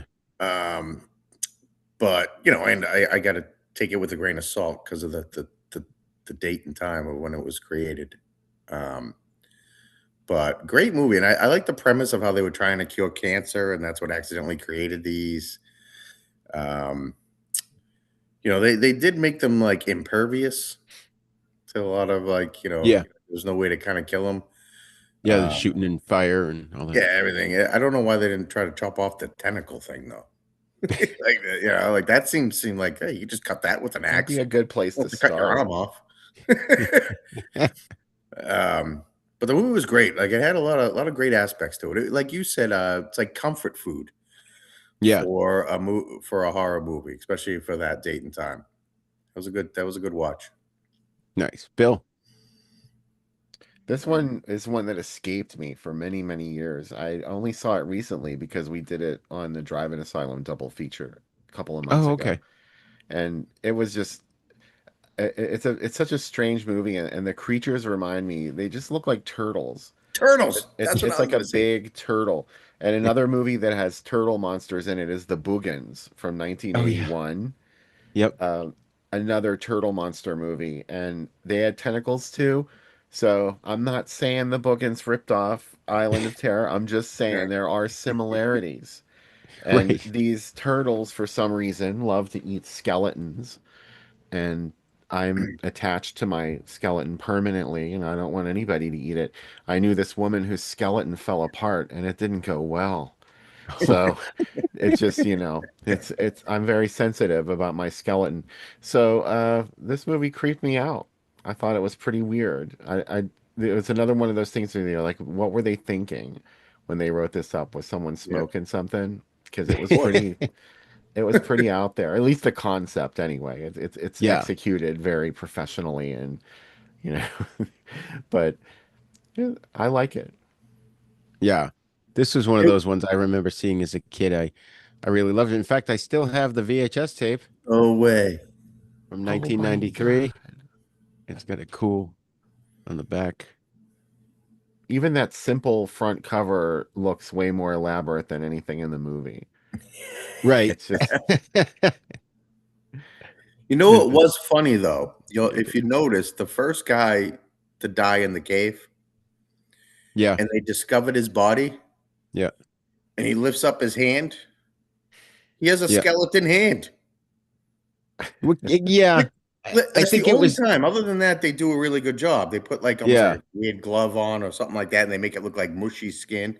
But Yeah. he's like, "Look, no bones." I'm like, "I'm seeing 5 fingers right there. What are you talking about? I'm seeing a full skeleton hand. There's no bone." They left some of their dinner behind. Yeah, Maybe. they must have. They must have just got full and didn't eat the hand. That's funny. Like the hands suck, So don't at This first I they? was this thinking, "Oh no, there's going to be a whole bunch of that." But no, the rest of the movie was fine with that stuff. Like, yeah, yeah. Yeah, this is one of my absolute favorites. I definitely saw this on one of the old Creature double feature shows, and I love the fact that it's one of those stories where like you don't have these characters that have to convince these other characters that this thing is real. They immediately they're scientists first of all, and they're like, "Oh shit, okay, what do we do? What's give me the whole story. Let's figure this out." None of that bullshit of, "Oh, yeah, like in the Blob, you mentioned the Blob, Bill. It's like, "All right, what are you kids high or something?" Yeah, they didn't have like a character like the mayor in Jaws, Right. right? Like they didn't have a guy that just like doubted everything and like no, no, no, and they didn't Right. have that. You're right. Yeah. And this what's funny about this movie for me personally is I used to play the Call of Cthulhu role-playing game a lot. And I took this film one I saw it when I actually it was probably around the time I got the videotape, and I adapted it into an adventure, and I put our former co-host Michael through it. And I swear to God, he hadn't seen the movie at that point. We watched it after we played the adventure, but his path followed Peter Cushing's path almost identically to the point where he actually ended up having to cut his own hand off with his axe to prevent the creature from killing him. And it was just so cool the way it worked out. It lent itself to that kind of storytelling. It's such a Um, gruesome concept. yeah. And watching it this time, I realized for 1966, this was pretty gruesome. Yeah. Um, of course, directed by Terrence Fisher, one of my favorite directors. He's one of the Hammer's defining directors. He did The Curse of Frankenstein, Dracula in 58, The Mummy in 59, Hound of the Baskervilles. Just his list is endless. Um, and it's written by screenwriter Edward Mann, and it's based on a story by Peter Bryan, who wrote the Hound of the Baskervilles film, The Brides of Dracula, The Plague of the Zombies. Oh, and The Devil Rides Out. That's one we should cover. That's one of my. Have we done that, Bill? No, but you always say it's one of your Oh, favorites. hold on. I gotta fixing my microphone here. Oh, you can't hear me again. There you go. All of a sudden it went off. But did we cover The Devil Rides Out? I don't think we No. did, but you all always say that that's one of your favorites, and I can't remember if I ever saw it. I'm pretty All sure right. it's We'll another have to like cover that. witch hunter movie, isn't it? It's well, no, he's Christopher Lee is a supernatural investigator, and there's he's basically fighting a satanic cult in it, and they're conjuring the devil and all kinds of, and it's just total Cthulhu adventure kind of thing. Oh, well, then But maybe I never saw it. yeah, we'll have to cover that one because that's an absolutely good movie. Um, of course, you got Peter Cushing. I think modern audiences may still remember him as Grand Moff Tarkin in Star Wars, but Yeah. he'll always be known as Van Helsing and Dr. Frankenstein and just so many amazing movies and roles. Can you Edward, honestly say that Star Wars is the first thing that comes to mind when you think of I Cushing, said though? to most modern younger people. Modern, I Okay. would say, yeah. Yeah. And now they even reanimated him for that Rogue One movie. Yes, they did a They good job AI'd with it him. too. Yeah, The family signed off. I was happy to see that. That was Yeah. cool. It was You know very what? brief. Ironically enough, he loses his arm in that movie, and that's a big Star Wars theme. Oh People yeah, losing their limbs, right? losing them left and right. They Yeah. just put a new one on, though. It's so easy to A lose a metal one, limb. right? Yeah. Yeah. All right, so we'll jump over to the newspaper ads. Yeah. And is this correct? 1967. Yep. Okay. Oh, yeah. Blackboard Jungle. Speak of the devil. That's funny. I didn't even see that. Um, let's see what we've got here. God's Little Acre. And I've got the lawnmower for the acre. See how Oh, Tina Louise lives. oh, what?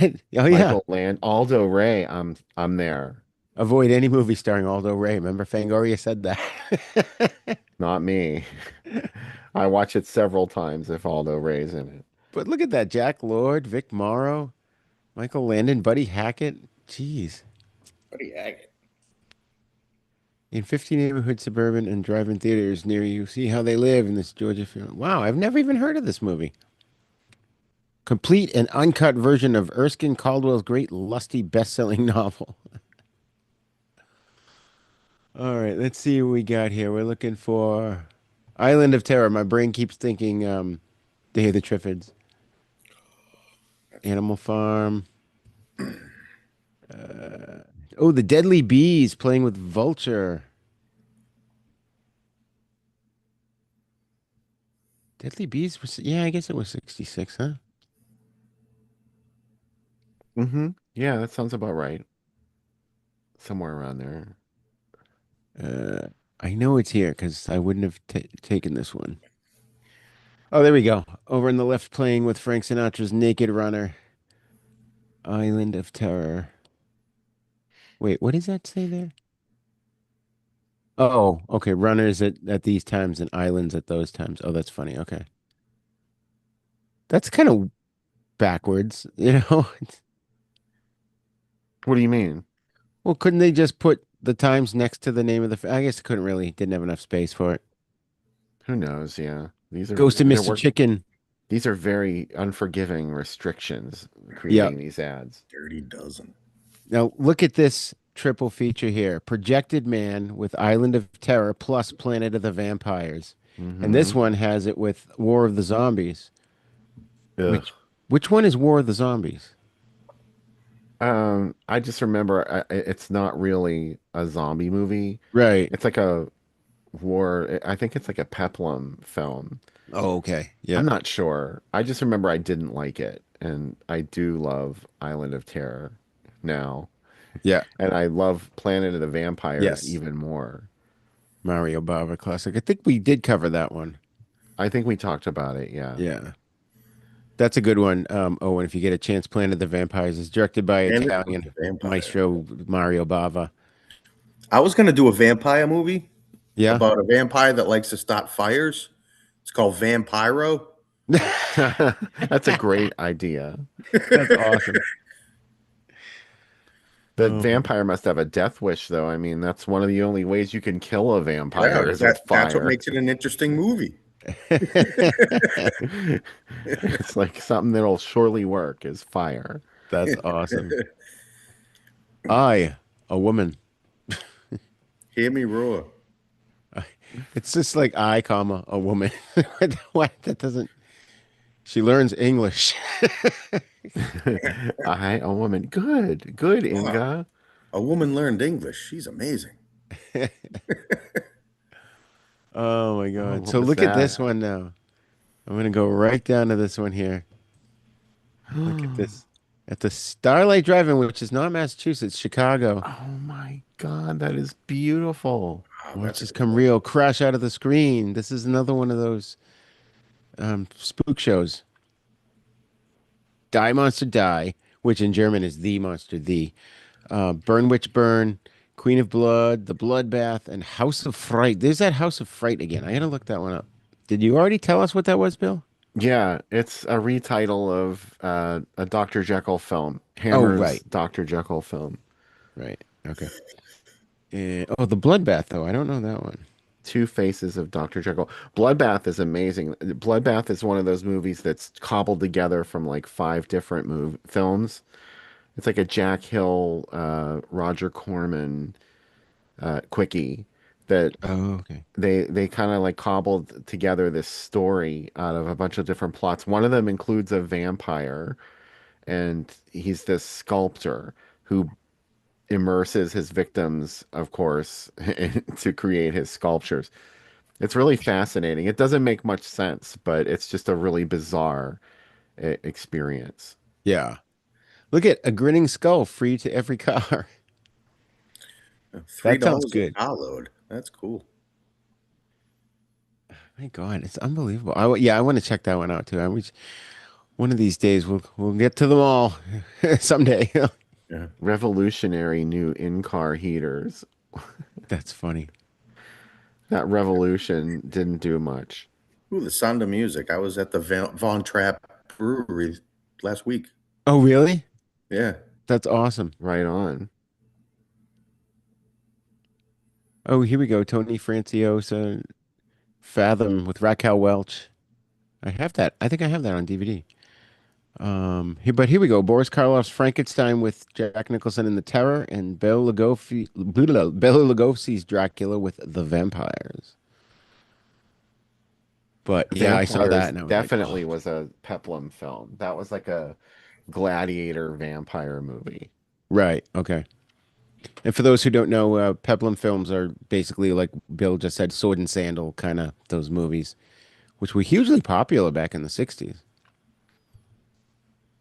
But look Do at you like this. We've got gladiator movies? Yeah, movies about gladiators. You ever been in a Turkish prison? You ever seen a grown man naked? You like it when Scraps grabs your leg and rubs up and down?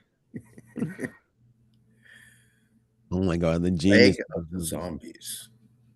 Dracula, Prince of Darkness, Plague of the Zombies, Horror of Party Beach. The Horror of Potty Beach sounds like it has nudity. I don't think it does. Oh, there's that godless little acre again. It's not a naked party. Yeah. At Party It's, Beach. it's not even that horrific if I remember correctly. I think I remember being disappointed by that movie. It's ping pong ball sea creatures. That's right. That's right. Oh my God. All right, let's see what we got here. There's something. Best film of 66, Viva Maria. Oh, here we go. Island of Terrors on the right here with Mission Bloody Mary. It looks like Bo Bridges or something down there. Is that Bo Bridges? Lloyd Bridges. It's his father. Lloyd. That's what I meant. Lloyd. Yeah. Yeah. Picked a bad week to quit amphetamines. Yeah. The neighbor dogs are getting all riled up here. Sorry. Oh, geez. I don't hear them. Ah, here we go. Look at this. This is a nice picture. That's cool. Peter All Cushing, right. Calgary, and Edward Judd in a tease moment. Oh, tense moment. That's cool. Spasmodic. What is this? What are you whining about? I don't know. I don't care. All right, let's go to the next page. They're going to steal the crown jewels. Like Mick Jagger and Blondie and Oliver Reed. Oh, look at Oliver Reed. That's Oliver Reed right there. Mm-hmm.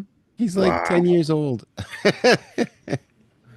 Wow. There's nothing like a Gladiator, huh? Yeah. Oliver Reed was probably already smashed 24/7 when he made this movie. That's funny. Oh my God. He once was so drunk in a bar that he beat up a group of Marines and forgot the next day. He didn't recall doing it at all. Wow. Mm-hmm. Here we go. Wow Wow Planet. That's a fun movie. I like that. I love those Italian Island of sci-fi. Terror. Yep, playing. Yeah. And Kaimuki. So this must be Hawaii. Yeah, the Honolulu Star Bulletin. Okay.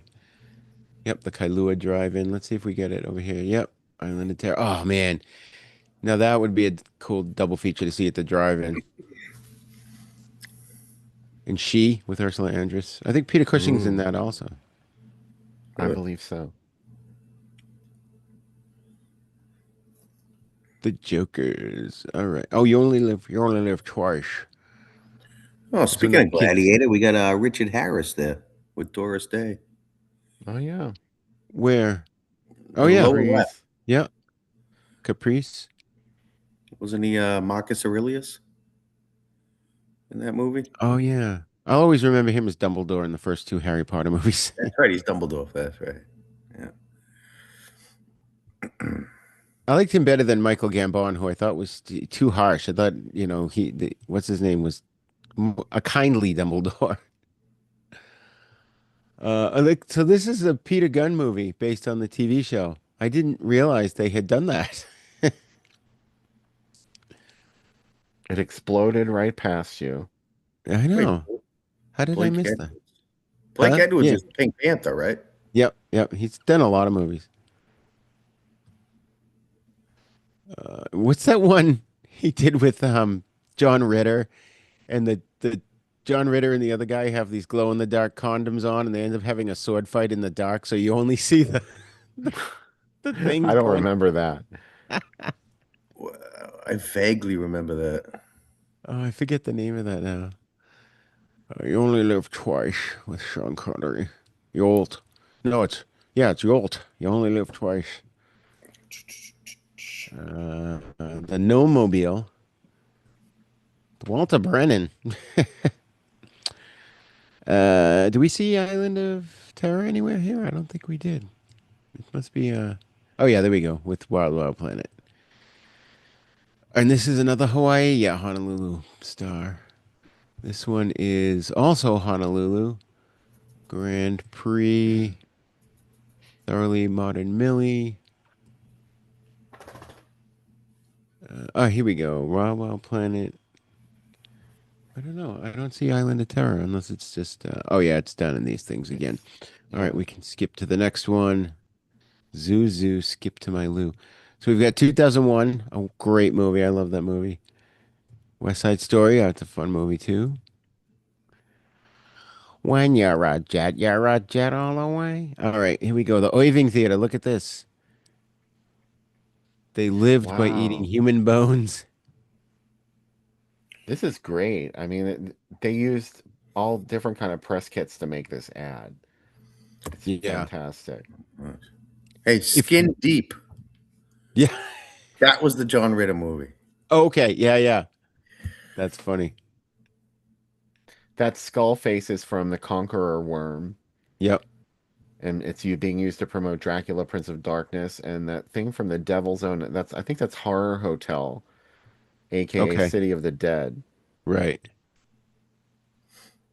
But that woman that's like being scooped up by a monster, I don't think she belongs to that skull face thing that's carrying No, her. that looks like Witchfinder General. Oh, okay. Doesn't that Wait a look like minute. Vincent Price? Yeah, that's the American title is called The Conqueror Worm. That's right. Yep. But it's that movie's not playing at all. I know.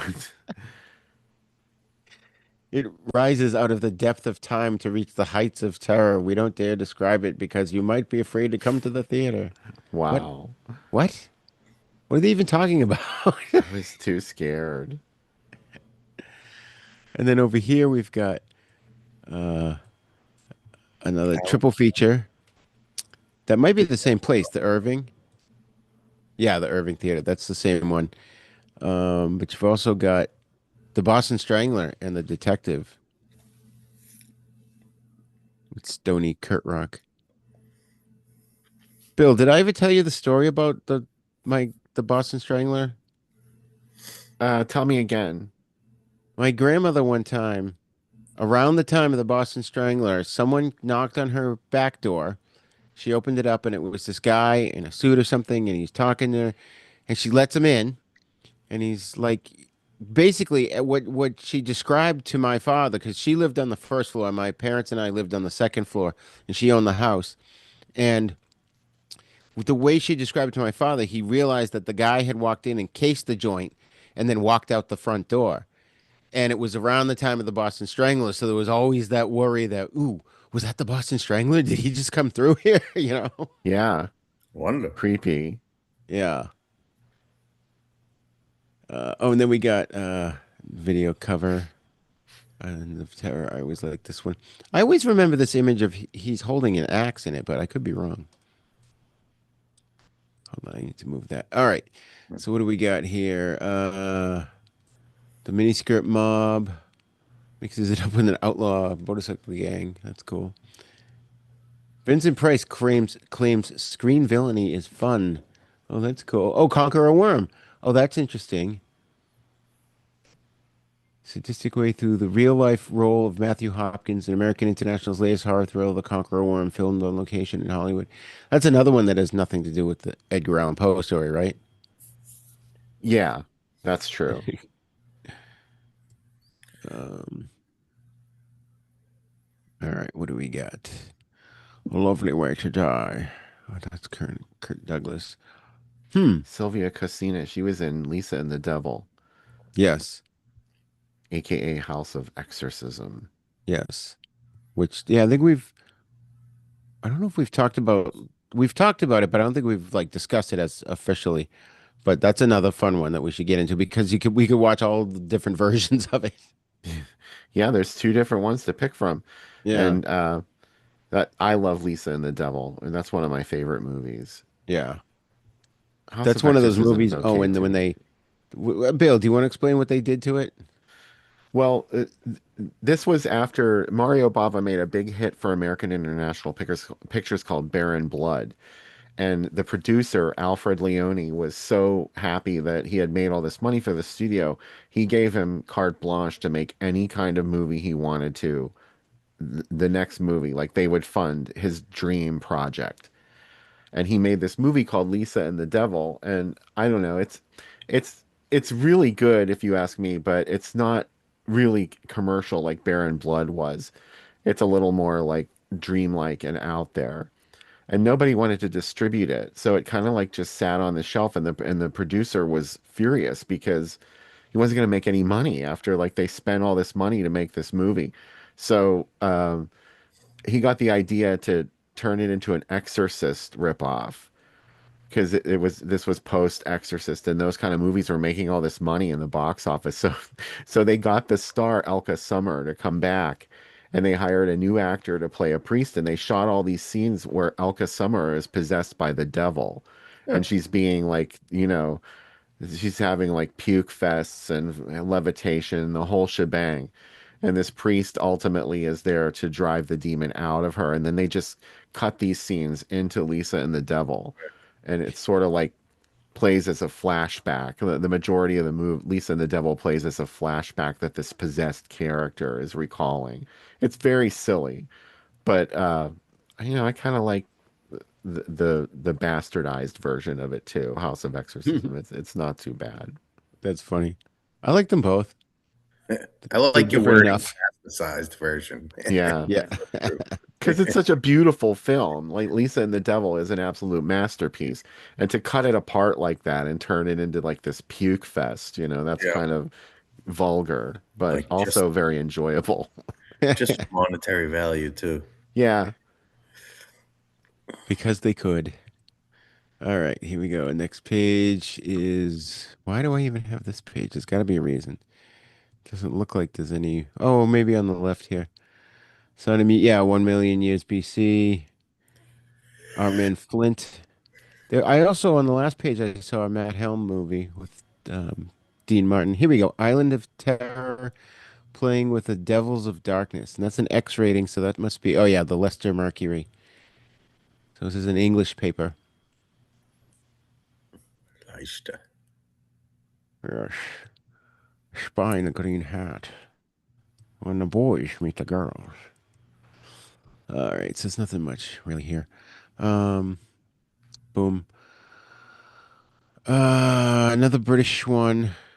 There's a reason. Let's see. Oh, Von Ryan's Express was playing.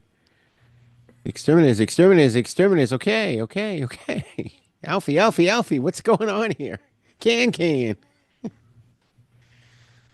Oh, here we go. The Island of Terror with Run with the Wind and Modesty Blaze. I remember the theme song from that movie. Did you ever see that, Bill? No. So, all right, it's What? an English paper. I'm looking at the ratings. They have X and they have A. Yeah. X was It's like rated R, basically. basically, yeah.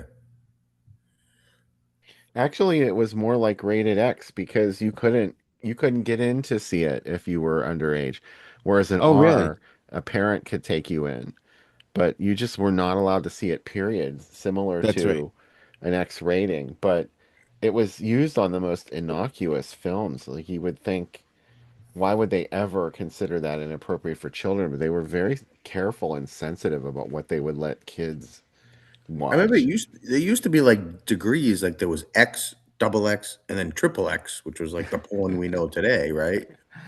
But that's I why think it's that called triple X because they used to be varies. Like there was regular X and double X. that was just a marketing ploy. Yeah. There was no Motion Picture Association triple X rating. That was just, to sensationalize the What it film. was doing. Yeah. Okay. Yeah. But we've got Island of Terror was X-rated up here. And Man with the Wind. Got a lot of wind going on here today. All right. Next is this one. What do we got here? This is from Philadelphia. Ooh, Eddie Island of Griffin. Terror with the Projected Man. Yeah, I was gonna say that. I saw that pairing quite a bit, which I think I've only seen the Projected Man maybe once when I was a kid. Which do you remember what that's about, Bill? Yeah, it's like he can walk through walls and stuff like it's almost like an Invisible Man story. Right. Face of the Screaming Werewolf is amazing. That's another Jerry Warren movie that was pieced together from other films. Yeah. And they have half of a Lon Chaney werewolf movie in it. And the rest of it is just like this bizarre, I think it's a vampire movie. I'm not sure. It's worthy. Face of the Screaming Werewolf. Yeah.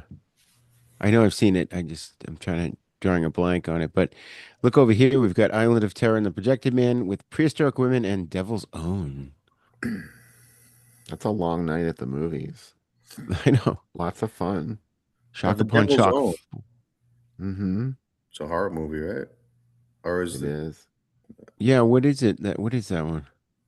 I know. I remember the Brad Pitt, Harrison Ford movie. I don't think that was a remake of that, right? No, I think the Devil's Own was known as The Witches in Yeah. the US with Joan Fontaine. Let me check. Corrupt Ones. Yeah, yeah, 1966. It was The Witches with Joan Fontaine. Very good. Okay. Yeah. Following Yeah, I a got it right. horrifying experience with the occult in Africa, a school teacher moves to a small English village only to discover that black magic resides there as well. Okay. Witches. We've got the corrupt ones with Island of Terror and the Projected Man. What else we got? Oh, we speak of the devil. Where did I just see her name? Elkie Summer, who was in Lisa and the Devil, is in the corrupt ones. All right. And she was also in the Pink Panther film Shot in the Dark. Yeah. She didn't only do horror films. Right. In fact, I think Baron Blood and Lisa and the Devil were the only two she was ever in. Alfie. Isn't that Michael Caine's biggest movie? Yes, Michael Caine, yeah. And look at over here at the Lincoln Drive-In, you've got Mask of the Red, 8 hours of Terror, Mask of the Red Death, War Gods of the Deep, The Comedy of Terrors, Tomb of Lygia, and Tales of Terror. Good Lord. Yeah. I mean, I guess that's only one more film than what they show at the Riverside, but still.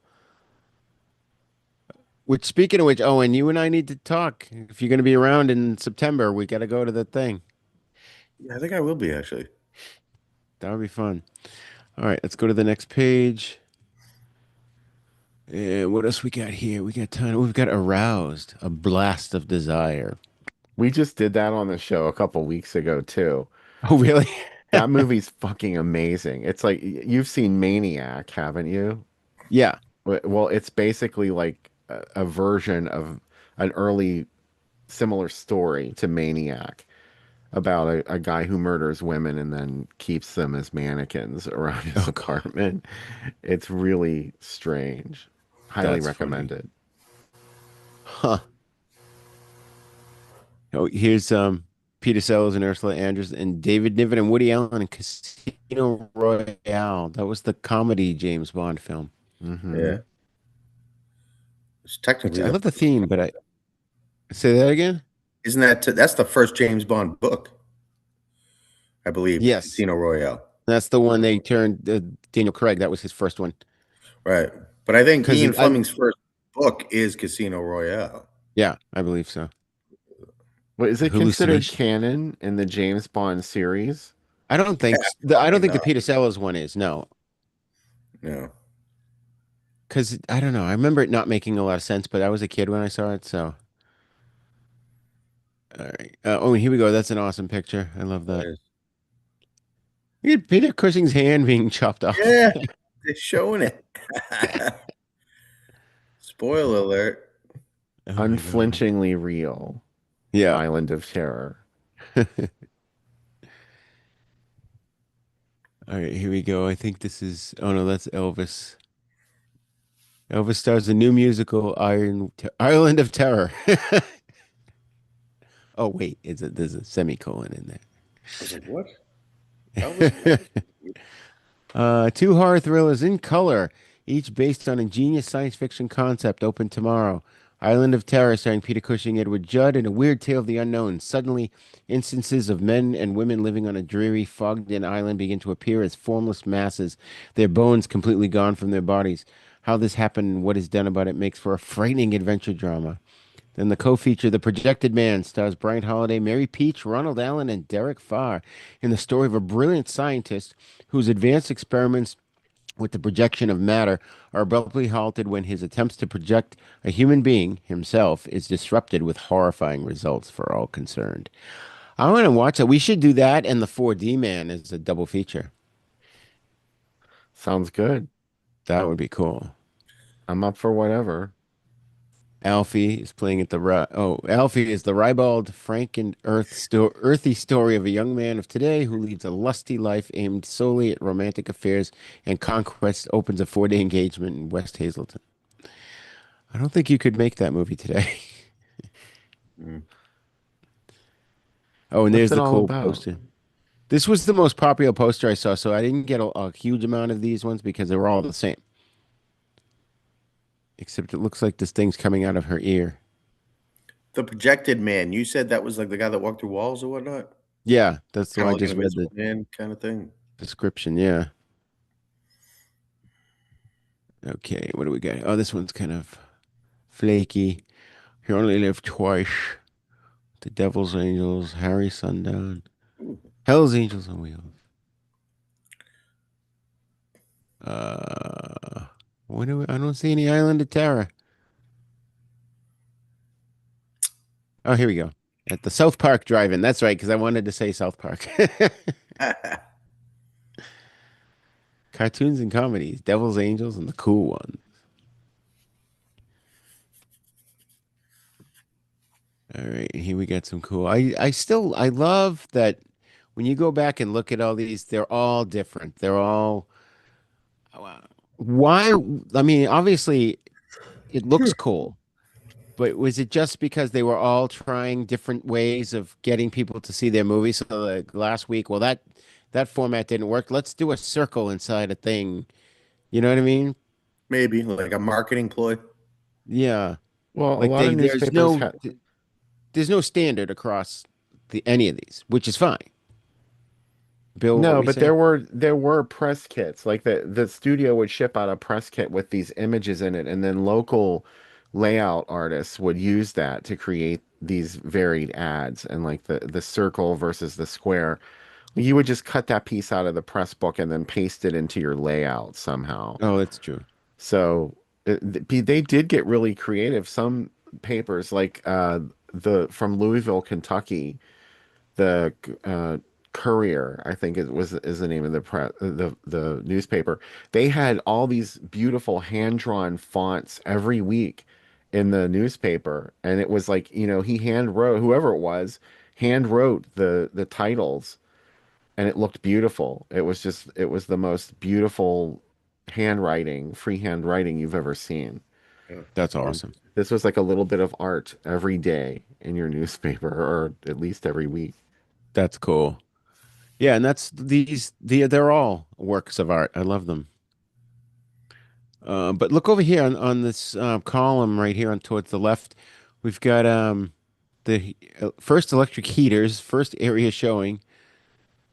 Together, the horrifying terror twins, Island of Terror, and the Projected Man, and third hit added Moment to Moment. I don't know that one. I don't think that's a horror movie. And then you've got Murderers Row and Alvarez Kelly, The Professionals, and Dead Heat on a Merry-Go-Round. That's quite a title. Like what, Joe Piscopo on the merry-go-round? Treat Williams. Deadlier than the male. Then we've got. Why are they calling them Terror Twins? It's because there's two movies that are horror movies, so those are twins. Yeah. And Night of the Grizzly, with Clint Walker. Terror Twins, that was just a they would come up with different catchphrases to explain these double features that usually had nothing to do with one another. Right. So, the deadly duo and fiendish features. There was one, oh, we talked about the Sound of Horror on the show before. With the one with the invisible dinosaur in it. Oh yeah. And that came out with another movie, and it was the S&Q show, Shiver and Quake. It was just some stupid phrase that they would make up that hopefully would stick in your head and make you go see their movie. That's funny. But look at this. Friday only, you can get an all fish smorgasbord. $1.49 for seafood. Gorgeous array of salads, relishes, a fantastic selection of delicious desserts, amazing 15 kinds of cheeses. And it's only 75 cents for preschoolers. Oh, really? Available at our fish and meat smorgasbord. That's funny. I don't like fish, so I would never go there. Now here we go. We've got this one again over on the right here. I'm going to move this out of the way. Island of Terror, and yeah, the horrifying Terror Twin. So that must have been part of the distribution company's package, like you said, Bill. Wait a minute now. All right, so it's saying it's playing at these three and at these three drive-ins. Oh, maybe these three are not drive-ins, would you say? Yeah, those are hardtop theaters, and then the Okay. bottom row is drive-ins. Right, okay. Presumably, if you lived there, you would probably know that already. So I don't That's true. know why they made a big deal out of that. Uh, let's see, what do we got? What did you do in the war, Daddy? Antigone. James Coburn. Yes. Ooh, low whiskey. All right, go to the next page. Not a lot here going on here. Oh, this was a TV showing of Island of Terror. Uh, Island of Terror is on Friday. I guess they didn't have a little blurb about it. They just mentioned it. I'm trying to find. I know I saw it. It's in here somewhere. Oh, there we go. The late movie at 10:30. Which that's not too late. No. Much more conservative times. Yeah. Okay, now this page has a lot of fun going on here. What do we got? Here in Camelot. Richard Harris again. Paul Newman is Cool Foot And Luke. Luke. That's Yeah. one of my favorites. Yeah. I'm getting an echo. Well, there's a dog up here barking. No, with the voices, they're echoing. Oh, our voices. There, it went away. It stopped It's weird. happening. Well, So, I can still hear it a little bit, but it's not too distracting. What? Are you talking about? Don't deliberately F with me. Terrence Stamp. Terrence Stamp. I just read an article about him in Jesus Christ, I forgot what movie it was now. They let somebody use a CGI image of Terrence Stamp too for that sequel to Priscilla, Queen of the Desert. Oh, really? Oh, I don't think I've seen either one of those. Oh, it's hilarious. Have you ever seen Tu Wong Fu, Thanks for Everything, Julie Newmar, No, that's Patrick Swayze and what's his name? Wesley Snipes. and Yeah, it John was just like- Leguizamo? Yeah. But I this know was sort of him. like the Australian counterpart to that film. They both came out right around the same time, and Terrence Stamp is in it. Actually, Terrence Stamp is a transsexual in the movie, but his two cohorts are drag queens, and they Huh. travel through the Australian outback to try and make it to this gig they got at a hotel. And hilarity ensues. Hilarity ensues. So we've got over here at the Parkway, we've got Deadlier Than the Male, then Spree and Island of Terror. And oh, Munster Go Home. That's the one I saw. I wanted to show you guys. I It's never so liked that movie. As a fan of the TV series, I did not like Munster Go Home. I don't know yeah, why. it's lacking something. I almost wonder if it's the audience laughter, you know? It's the laugh track. That's Yeah. exactly what it is. Yeah. Because in order for the Munsters to be funny, other people had to be laughing first. Laughing's contagious. Which But I pull think the that remote. was also why, even though the Rob Zombie version is pretty good, it's not that good because it doesn't have a laugh track. Hey, do you guys remember the Flintstones used to have a laugh track? And Yeah. that blew my Yeah, mind when I was a kid. Because Really? I was like, how is there an audience watching this and reacting to it? Like, it never dawned on me it might just be canned. It's funny. We've been, our new thing this summer is we started a week ago, showing my grandson every night. We sit down and we watch a classic comedy, and we watched Happy Days and a couple others. And one of them was an episode of the Flintstones. It was funny that you brought that up. And it was, which one was it?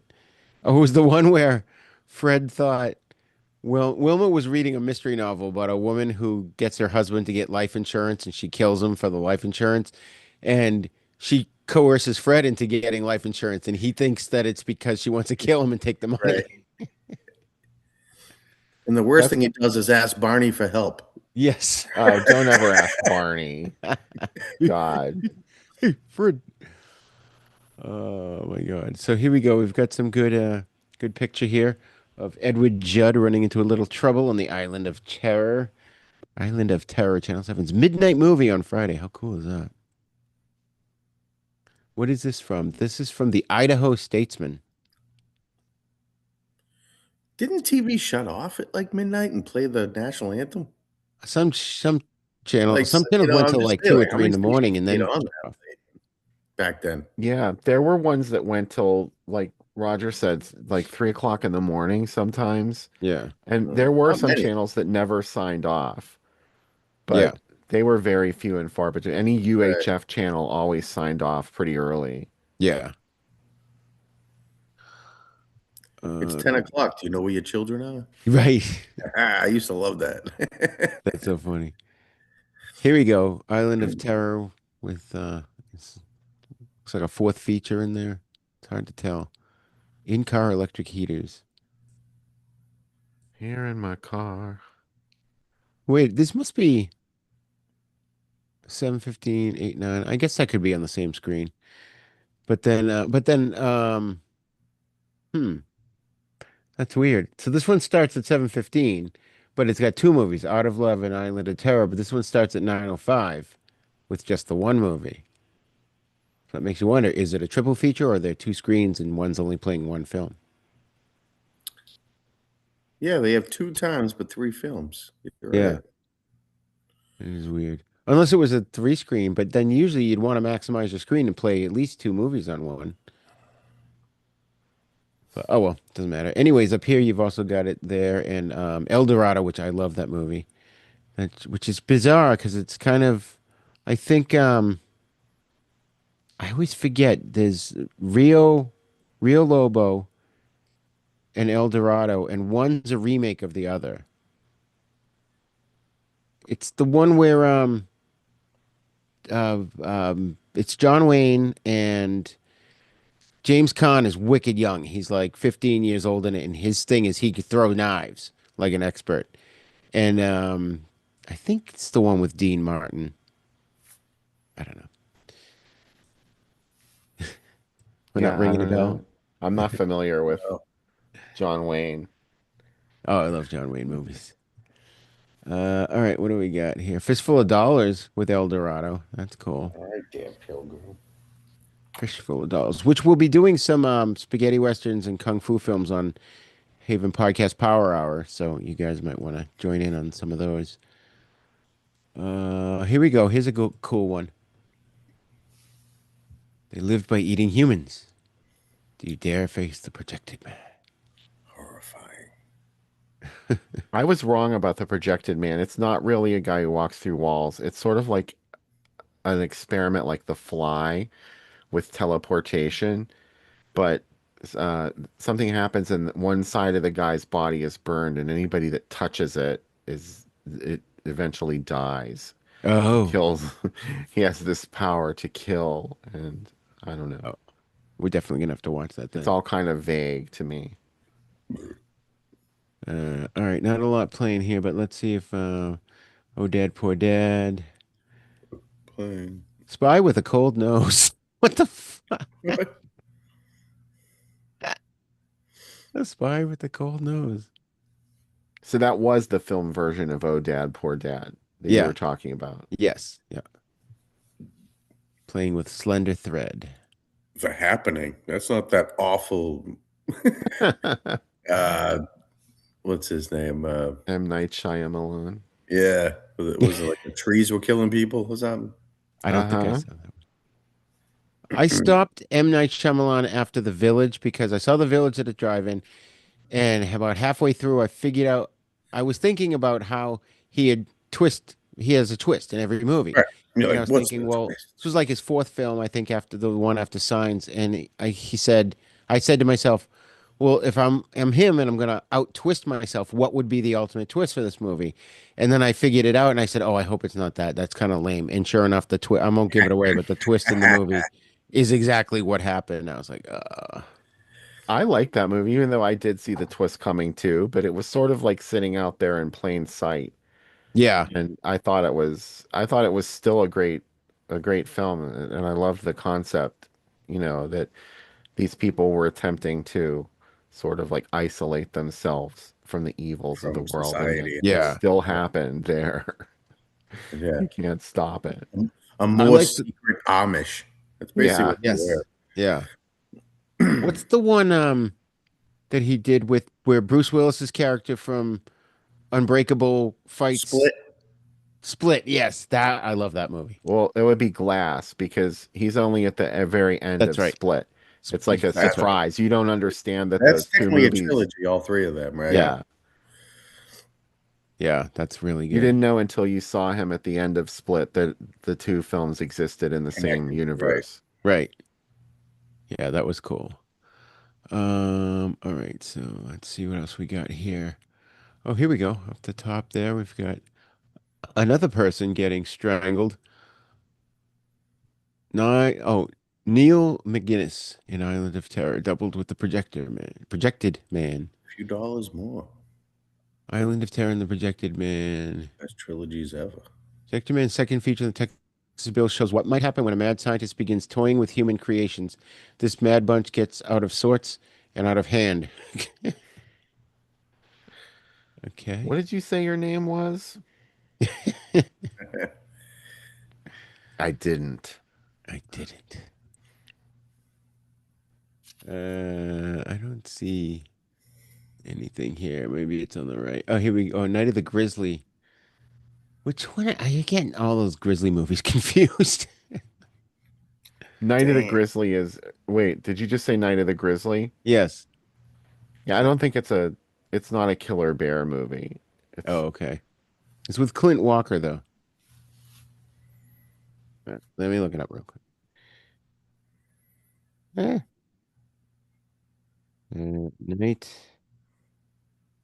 of the Shyamalan. No, Grizzly. Yeah, with Clint Walker. Ex-lawman Jim Cole retires to Wyoming to farm his land, but a land-greedy neighbor, an ex-con turned bounty hunter, and a vicious grizzly bear upset his retirement plans. All right, so there is a grizzly in it, yes, that is true. but it's not quite horror movie grizzly level. All right, what else we got here? Oh, there's this one here. That's a cool one. They lived by eating human bones and billion volts of death in every finger. Right. Every finger. That reminds me of what was the Lon Chaney Jr. one, the magnetic monster Yeah. or man-made monster. That's the one. Well, they're both kind of the same. The wackiest ship in the army. Look at Bloodbath and Queen of Blood. Mm-hmm. Is Queen of Blood the one with Jar Jar Gabor? It's one of the Gabors, and Okay. John Saxon's in it. Right. I Okay. can't remember which Gabor is in that one. Might be Ava Gabor. I'm not sure. The Executioners. Three Bites of the Apple with David McCallum. All right. Let's see what else we got here. Uh, guess who? Guessing game worlds around Homecoming. Oh, here we go. Island of Terror over on the right. Island of Terror and the Projected Man. Those two are like peanut butter and jelly, huh? Yep. So obviously the same distributor, right? Yeah, probably. Yeah, that's right. Poor, because you Oh, see Poor White Trash and Shame playing together. am I old because I've stayed at a Howard Johnson's? No, I have too. I think we all have, right? Yeah. I've been in a Howard Johnson's. I used to love the restaurant in Howard Johnson's. Yes. They don't. They don't I exist worked at, anymore, do they? say that again? They don't exist anywhere anymore, do they? There's like two, I think, left in the country or something. Yeah. When I worked at the cable station, I videotaped a guy. I ended up becoming friends with him. He was on one of my shows, but he basically writes these books. Like one of his books is the history of Jordan Marsh, but this particular presentation he gave was the history of Howard Johnson's, and it was really fascinating. And the book was a really good read too. It was interesting how the guy, how literally Howard Johnson, created it and got the idea, and it started everything we have today now, like Applebee's and Chili's and all those restaurants owe everything they have Yeah. to Howard Wait. Johnson. All right. Yeah.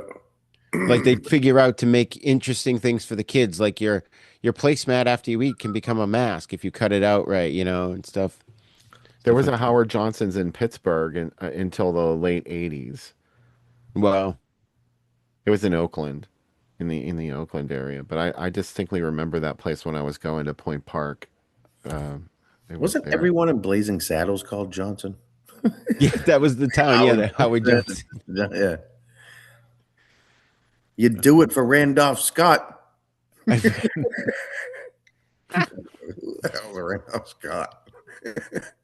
my one major memory of Howard Johnson's was I remember staying at one in New York with my parents and my grandmother. So me and my nana had one room, and my parents had the other room. And my nana and I watched The Incredible Hulk together. I forget what else was on after that, but it was the one with Esther Roll, who was Florida on Good Times, and she owned the taxi cab company, and there were these bad guys shaking her down, and David ended up working for her, and it just never forget that. Nice. All right, so we've got Elvis and Clambake again. Is this from the movie? No, demonstrators, That's a games. crazy Here we go. Oh, headline. look at this. Bloody That's a Pit. crazy headline. Which one? The town's only doctor is not a physician at all. Town's only doctor, not Really a doctor was physician at really no all. doctor at all. He was a former Louisiana convict who had successfully posed as a psychiatrist at a Oh, Texas that's state awesome. hospital. That's hilarious. That's a movie Wow. right there. That's not a It's Frank headline you want to Abagnale. see if you live there. Everybody in town practically worshipped him, said Mrs. William Bach, a licensed pharmacist whose husband owns the only drugstore in Grovetown. Oh my God, he was writing out prescriptions and everything. Everything That's he great. prescribed seemed right to me.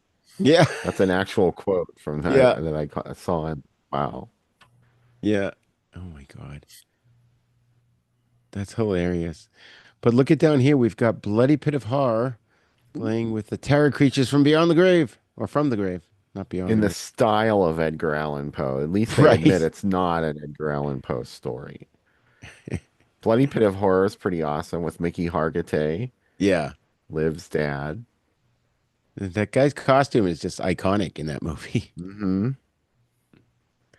Here we go. Jesse James meets Frankenstein's daughter. I was just gonna mention that. Holy shit. Yeah, with the Terranauts and Island of Terror. Now, that's a triple feature. But even better though, Jesse James meets Frankenstein's daughter is better paired with Billy the Kid meets Dracula, or Billy the Kid versus Dracula. Yeah, I mean, if you had to ask me which one was better, it would be the Dracula movie, but I haven't Yeah. seen the Frankenstein's daughter one in forever. Yeah. I think that was like one of the first VHS tapes I got. Oh, and Strange Compulsion playing with Gutter Girls. All right. Oh, and that's it. That's all we've got, folks. So let's stop the share and get my notes back.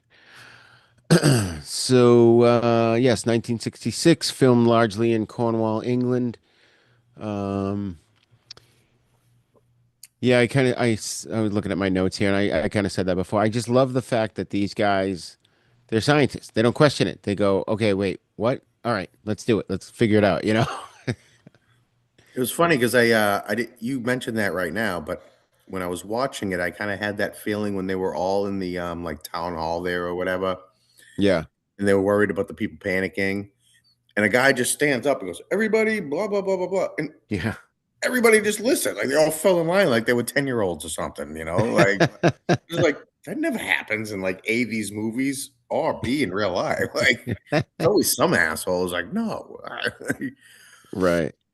I uh, don't know. Who knows? Maybe because it's such a small town, they all and it's know a each other anyway. scientist. Like back then, they thought scientists were like gods, and Yeah. Yeah. like we're gonna listen to you. You know what you're doing, Right. And it was in the script. right? Right. It's called, what do they call it? Plot armor. But exactly. You know, I guess because Terrence Fisher directed it and Peter Cushing's in it, a lot of people mistake it for a Hammer film, but it was an independent production by what was the company? It was Planet Film Productions. It was a drive-in favorite, and it was followed a year later. Oh yes, by the similarly themed Night of the Big Heat. Bill, wasn't that also Island of the Burning Doomed with Christopher Yes. Lee and Peter Cushing? Yes. Yeah, that one. Now that would be a good double feature with Island of Terror. I guess you're right. I mean, I never think about that Burning Doomed movie. I'm not Yeah, even sure I saw it, but I knew about the titles because from finding ads for it and having to look at what it was and research it, but I don't remember if I ever saw that. It's I did, similar and to Island of Terror. yeah, because it's Christopher Lee and Peter Cushing, and I think it's like them and their wives or assistants or something, and a few other people. They're on this island, and something's happening that's causing the Earth to heat up, and it's getting hotter and hotter where they are. I don't know if it's the whole planet or just the island that they're on. And it was similar kind of thing where it's scientists up against something crazy. I just remember liking that. And that I would like to revisit at some point. I think I remember the end. I think I remember the ending. Yeah. I don't know if I actually do. But all right, so Owen, final thoughts on Island of Terror from 1966. Yeah, my final thought is, it was well acted. It's pretty good. I like the ending too. Not to get too much into it, but like how, like Bill said earlier, the last film ties up really nice, a nice little bow. They all go to church and everything's great. And this one gives you that feeling in some ways. And then they have that last scene where it's like, the Wuhan lab, and and you're like, ooh, like you got that nice little, that Yeah, typical horror movie ending. yeah, So I really enjoyed it. It was a great movie. I liked it. I liked it a lot. nice. Bill, It's not one of my favorites. I wouldn't say it was one of my favorites, and I'd probably love it a lot more if I had seen it when I was a kid, but I did not. I don't know why I never caught this on TV because it's, right up my alley. As a as a monster kid, that's what you did. Like you got the right. TV guide and you went Yep, through every week and you just planned your week in front of the television. And yep. instead of having friends or doing things, you did that when you were a monster kid. So I missed that part for this movie, but I do like it now. It's, Cushing is just genius. So anything you have him do is going to be elevated just by his presence. And Right. I do love turtle monster movies, especially turtle monsters with tentacles. What about turtle giant monsters that are heroes, That's good friends of too. children? Gamera. Gamera. I love that Japanese garage band in it. Oh, that's funny. What about turtles that are teenage and ninjas? Oh, there you go. I was too old by the time Teenage Mutant Ninja Turtles became a thing. My wife was telling me there was one time at one school she worked at where the bus would pull up in front of the school, but for some reason there was like a sewer opening there, but it was damaged and they were waiting for it to get fixed. So the principal stood out there to make sure, because the bus driver, of course, pulls right up to it to make sure that the kids don't step in it. And this one kid was like looking into it or whatever, was getting close to it, and the principal was like, "What did I just tell you? Get in there." And the kid goes, "But what if I identify as a Ninja Turtle?" All right, that's a great I'm response. kidding. Nice try. So yeah, this is one of my all-time favorite movies. I just love it. I love the storytelling. I love the there's no nonsense. They get right down to it and they have to deal with this crisis. And it really is pretty fast paced from beginning to end, unlike like you said, Day of the Triffids, you know. I'm glad we got to revisit it. It still holds up in my mind. It's definitely scary. And I have to say, this time around, I was surprised at how gruesome it is. It's not overly gory, but what they showed, and I was thinking, 1966, that's pretty bold. You know, showing the shriveled up bodies and the creature grabbing you, and Peter Cushing getting his hand cut off and stuff. Highly recommend it. It's not that gory. You should watch it with the kids. It's a real Yeah. horror treat. I, All right. could I add one quick Oh, note sure. about Go that? ahead. I thought was a riot. Remember they walk in and there's a door that says radioactive, do not enter? Yes, What's the first thing they do? they They entered open it. They opened the door. Yeah, That I was cracked saying that. me. And then they put on those suits, and I'm like, I don't think those suits are really going to Oh, protect the you from condoms, radiation. body condoms. They Yeah, look like condoms. I was like, oh, I'm seeing Grand Moff Tarkin in a body yeah. con. That was funny. Yeah. You know what's really funny? And I don't think we've covered it. There's a movie, I think it's called The Creeping Flesh, that has both Lee and Cushing in it. And there's a scene in that they stole for Top Secret. When they first introduced Peter Cushing's character in Top Secret, he's got the magnifying glass up to his eye, and then he takes it down, but his eye is really that big. Yeah. And the first time you see Peter Cushing in Creeping Flesh, he's got it up to his eye, and it's really big, and it's funny. That's funny. So, all right, folks. So that wraps up another episode of Fright Lounge. We hope you had as much fun revisiting these two classic sci-fi shockers as we did.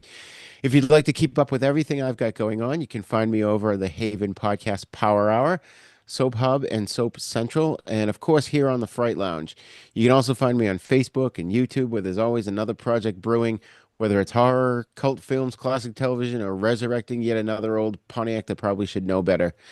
Bill, why don't you tell us where everyone can find Groovy Doom and Drive-In Asylum? Oh, check out Groovy Doom on YouTube, Facebook, Instagram, and also on Etsy, groovydoom.etsy.com. You can check out the store.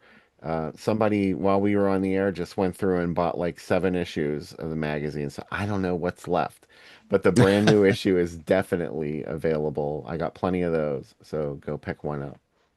Nice, nice. And to everyone watching, thank you so much for spending part of your evening with us.